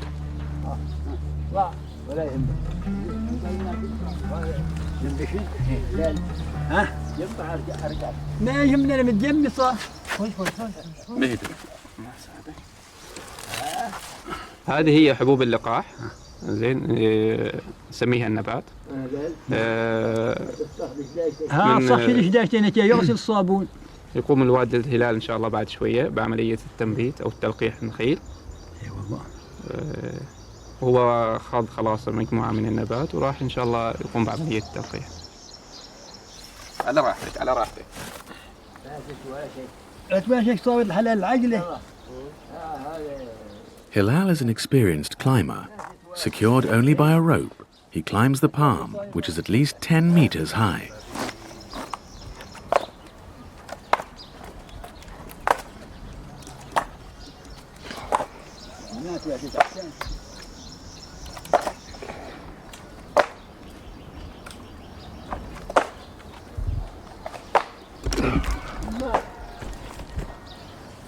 At the top, he binds together the pollen bunches of the male plants and the flower heads of the female plants. النخلة بشكل عام هي تمثل يعني شيء الكثير بالنسبة للعمانيين، فهي مصدر للغذاء ومصدر لكثير من الصناعات الحرفية مثل السعفيات وحتى بعض قطع الأثاث المنزلي، وكذلك صناعة القوارب مثل الشاشة، ونفس الوقت هي إرث للعمانيين بشكل عام. For Hilal, this means waiting and hoping for a rich harvest.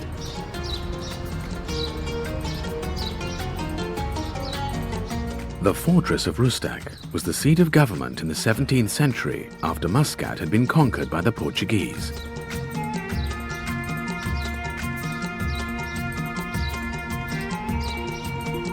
Only in the 18th century did the Omani rulers return it to Muscat. Evenings in the city are meant to be enjoyed. The best way is in an air-conditioned car or to go for a walk on the beach.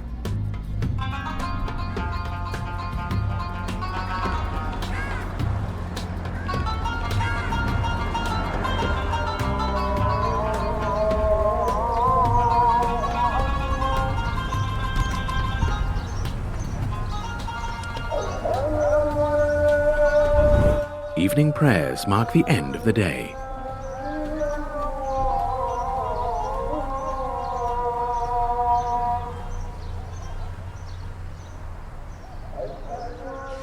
Time for family life.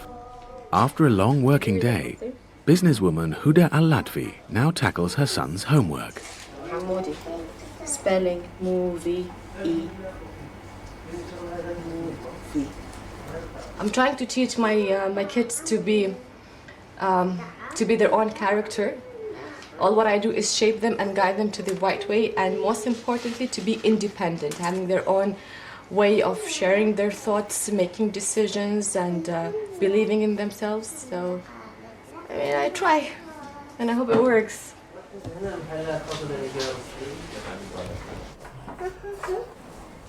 Yeah. Huda and Rami are typical of the new upper-middle class in Muscat. Their lifestyle is modern, but nevertheless oriented towards traditional values and standards.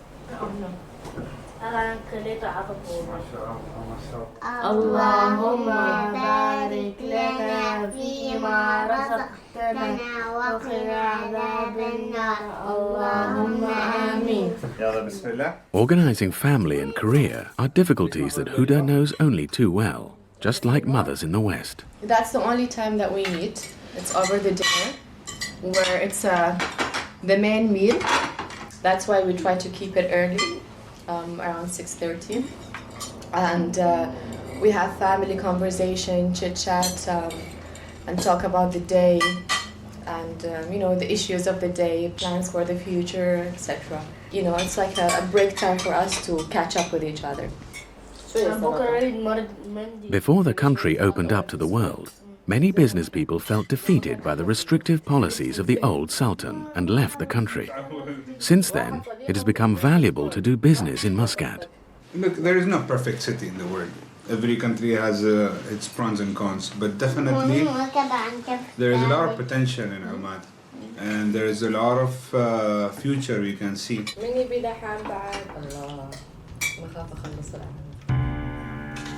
Every home in Muscat is equipped with at least one air conditioning unit. A couple of decades ago, the people lived very differently.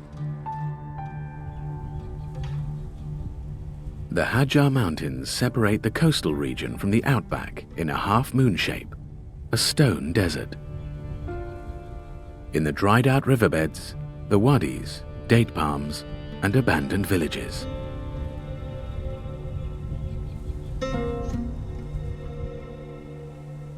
The people were still living in such mud-walled houses in the 1980s.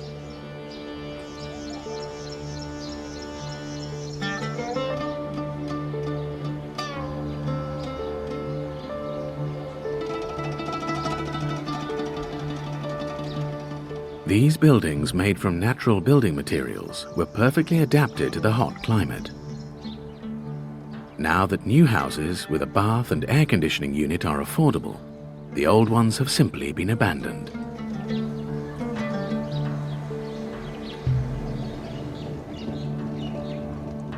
Oman is one of the most sparsely populated countries on the planet. Rugged mountains and hostile deserts cover the majority of national territory. It is especially interesting for geologists.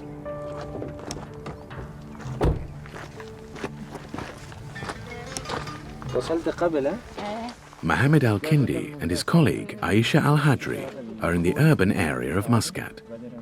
Quite close to the city, there are rock formations which provide the geologists with an insight into geological history. You can see the difference between the two, like the dark units in here.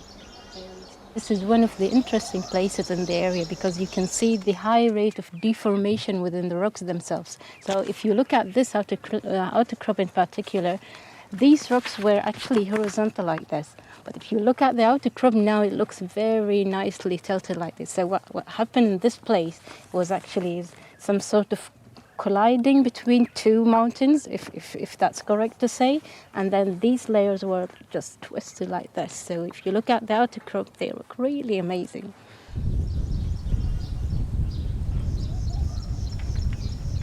Mohammed and Aisha want to document the special rock formations in order to prepare teaching material. Thanks to modern technology, they no longer have to climb the mountain themselves. Today, a camera drone takes care of this.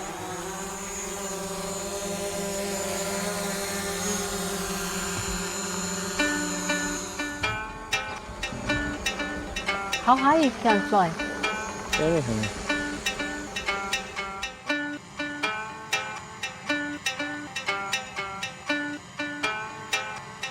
But now you can see how the structure is basically continuing to the other side. The dried-out riverbed between the mountains is easily discernible.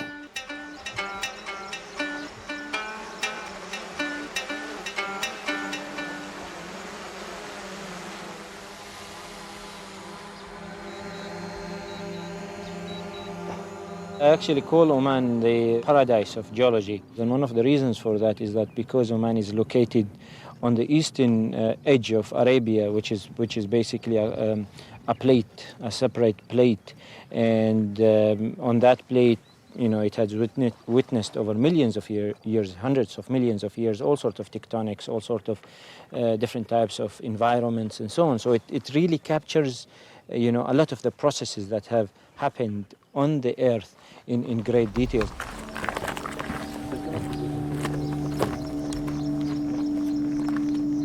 Such a good view of the cross-section through the Earth's layers of rock can only be provided by the Hajar Mountains.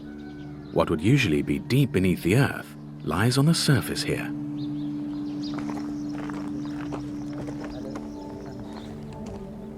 People have resided here in the valley since prehistoric times. These are the foothills of the city of Muscat today.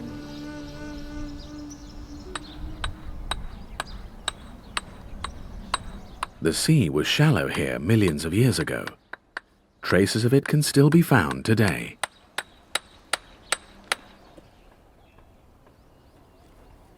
These are called oncolites, which were basically deposited in this layer, which is about, 1 to 2 meters thick in overall. And they're very nice to study and to understand also the environment of deposition of these rocks that probably happened here, 50 or 60 million years ago. Oncolites originate from deposits of algae or seashells, for example. This is evidence that there used to be marine life here. And then filtrate through these folds, and then they come back to the surface as hot waters. Yes, exactly. So basically It is barely imaginable that a tropical sea rippled here once upon a time, instead of this hot, dry moon landscape. Its inhabitants have left further traces behind in the mountains of Muscat.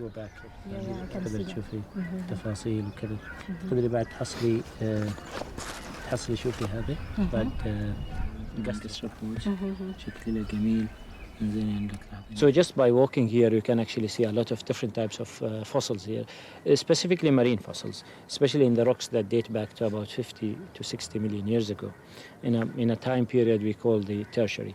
So what you have here, for instance, is a very nice echinoid, which is still actually living in the shallow seas today, and you can see all the different sides of it as well.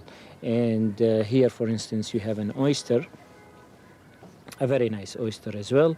You can see also the different details of the oyster. So this is a very nice, well-preserved oyster here. Millions of years ago, these living creatures laid the foundations for Oman's wealth today, black gold. Very generally, you have the fossils, the living organisms in the marine environment. But then when the sediments start to pile up on top of these organisms, when they die, the soft tissues of these bodies, with the depth, the temperature, and the high pressure below the Earth's surface, they start to be converted into oil. Basic activities talks. The mountains and the sea have always determined the lives of people in Muscat.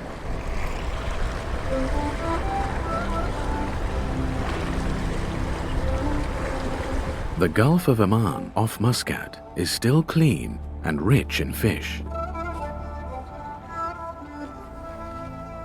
Abdullah and his son Yusuf live in one of Muscat's fishing villages.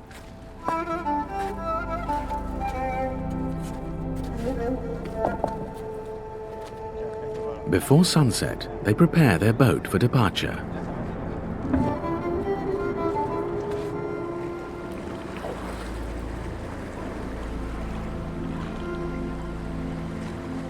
At daybreak, they go out to sea.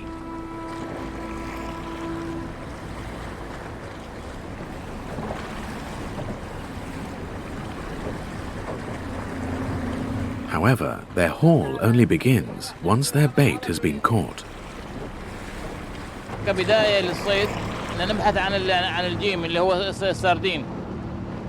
بعد ما نحصل على السردين هذا نتجه فيه إلى الجهة اللي نقوم بالصيد فيها. وعندنا حقيقة احنا اللي موجود هي جزيرة الفحل اللي موجود فيها عدة أماكن للصيد، وناخذ الجيم هذا من سواء كان منيتي أو الخيران، حتى بعض الأحيان احنا نتجه للسيفة. Yusuf and Abdullah look out for young sardines which linger directly beneath the surface of the water. They will use them later as bait in order to attract big fish for their own catch.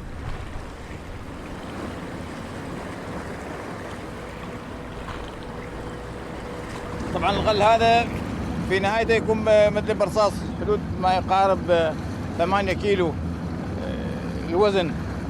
بعد ما نرميه في البحر بين تقريبا إلى 4 إلى 6 متر يروح داخل البحر، وأحيانا يوصل إلى 10-12 متر حتى يمسك الجيم هذا.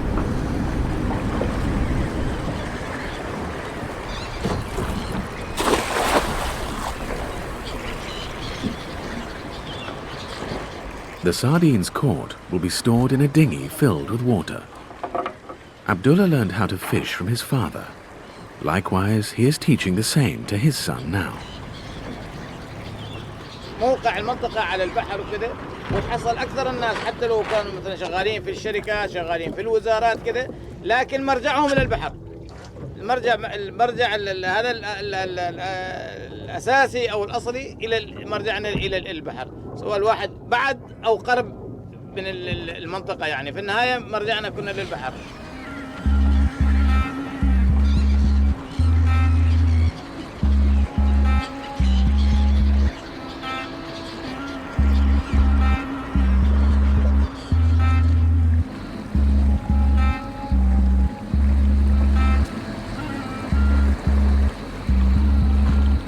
There are 150 types of fish here on the coast.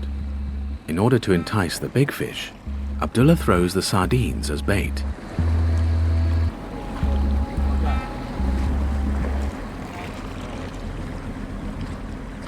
والله على حسب، بعض الأحيان يكون السمك متوفر بكثرة، وبعض الأحيان ما تحصل سمك، ظل أسبوع أسبوعين ما في سمك كذا، يعني كما تقول أرزاق. بعد عملية البحث هذا نوع من الأسماك اللي تتواجه هنا.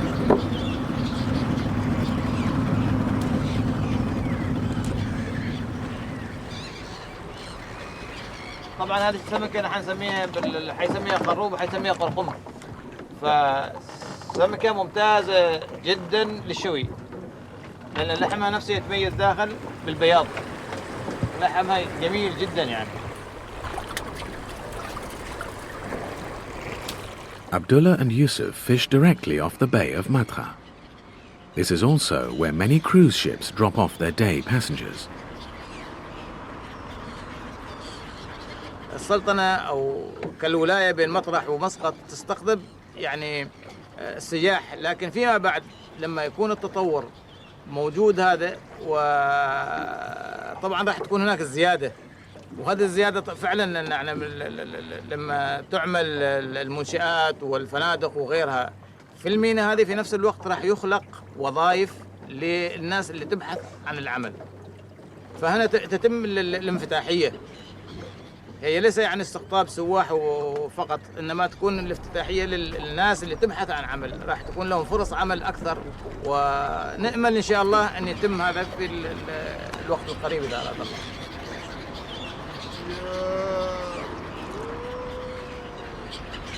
The fishermen sell their catch on the pier in Muscat. It doesn't get any fresher than this.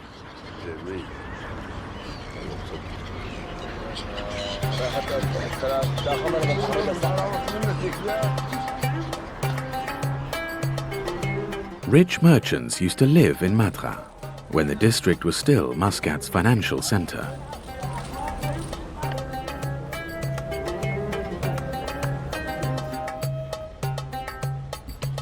Trading still takes place here today. The souk, a covered market, allures customers and curious individuals.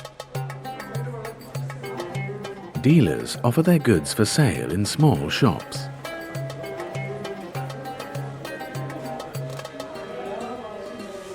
The scent of frankincense is all around. Frankincense was Oman's most important export item in ancient times. Tree resin was burned in ancient Egypt and Rome during ritual proceedings. According to the legend, Emperor Nero burned the whole of Oman's annual production at his wife's funeral.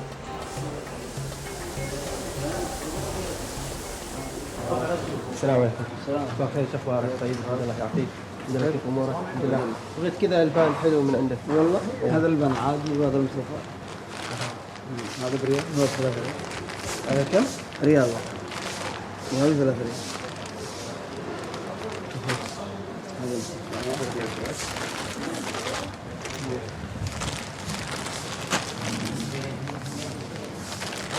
ممكن تحط من الناس بس نوعين. هذا نوعين.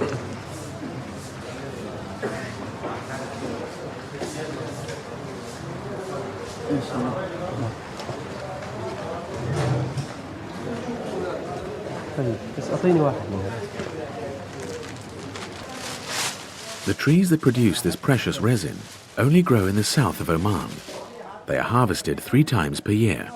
اللبان الحجري هذا أفضل أنواع اللبان، وأنه عندما يكون شكله كما قطرة الماء تكون جودتها أفضل، وأن اللبان يستخرجونه من شجرة اللبان، من قطع شجرة اللبان، وطريقة الاستخراج تكون بطعن الشجرة، بعدين ينزل منها سائل نفس سائل، وكل بعد فترة كذا يبس السائل من الشجرة وتحصل اللبان على شكل حبات.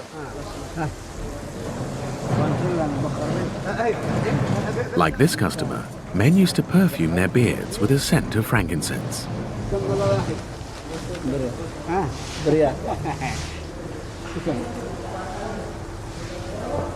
اللبان والمر كان قيمتهم واحدة، على حسب الوزن كله يعادل قيمة واحدة. وأما الحين بسبب زوايد الطيب، روائح الطيب هذه قلت قيمة اللبان.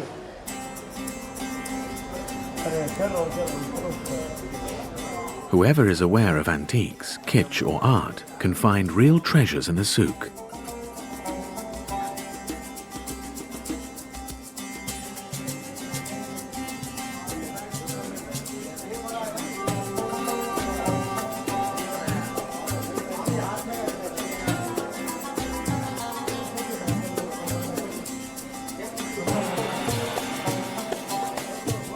An established feature of Omani men's clothing is the kanjar, which we call a dagger. It is still worn on official occasions. Nadia Al-Rahwi, the silversmith, produces the noble weapons for customers.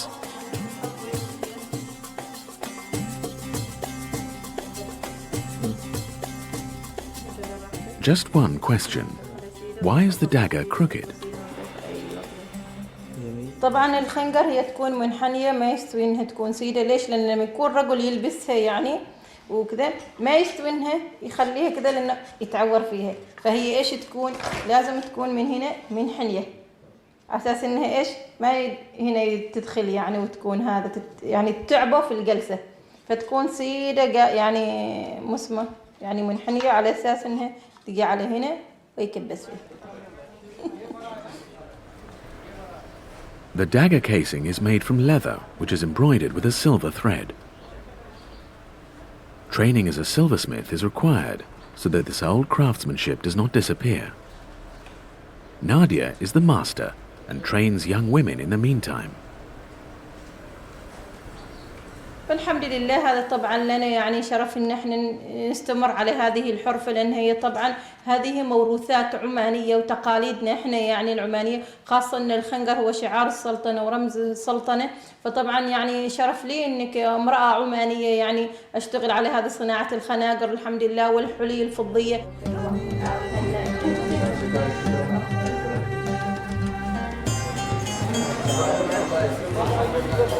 A trader's stall in the souk of Muscat guarantees good business. Mohammed bin Zahran, the halwa master, also has a small shop where he sells his sweet desserts.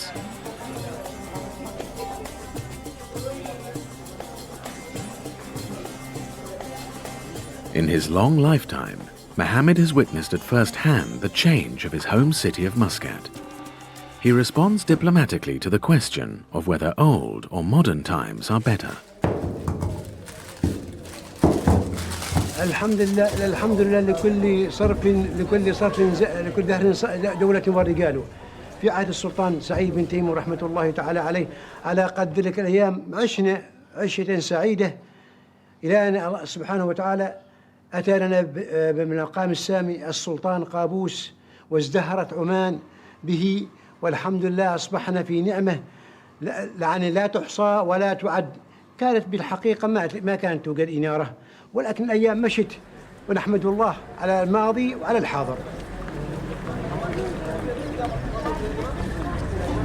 Muscat, a fascinating city whose inhabitants are proud of tradition whilst remaining open to new things. The Sultanate of Oman is steering its own fate, and the people of Muscat look forward to the future with curiosity and optimism.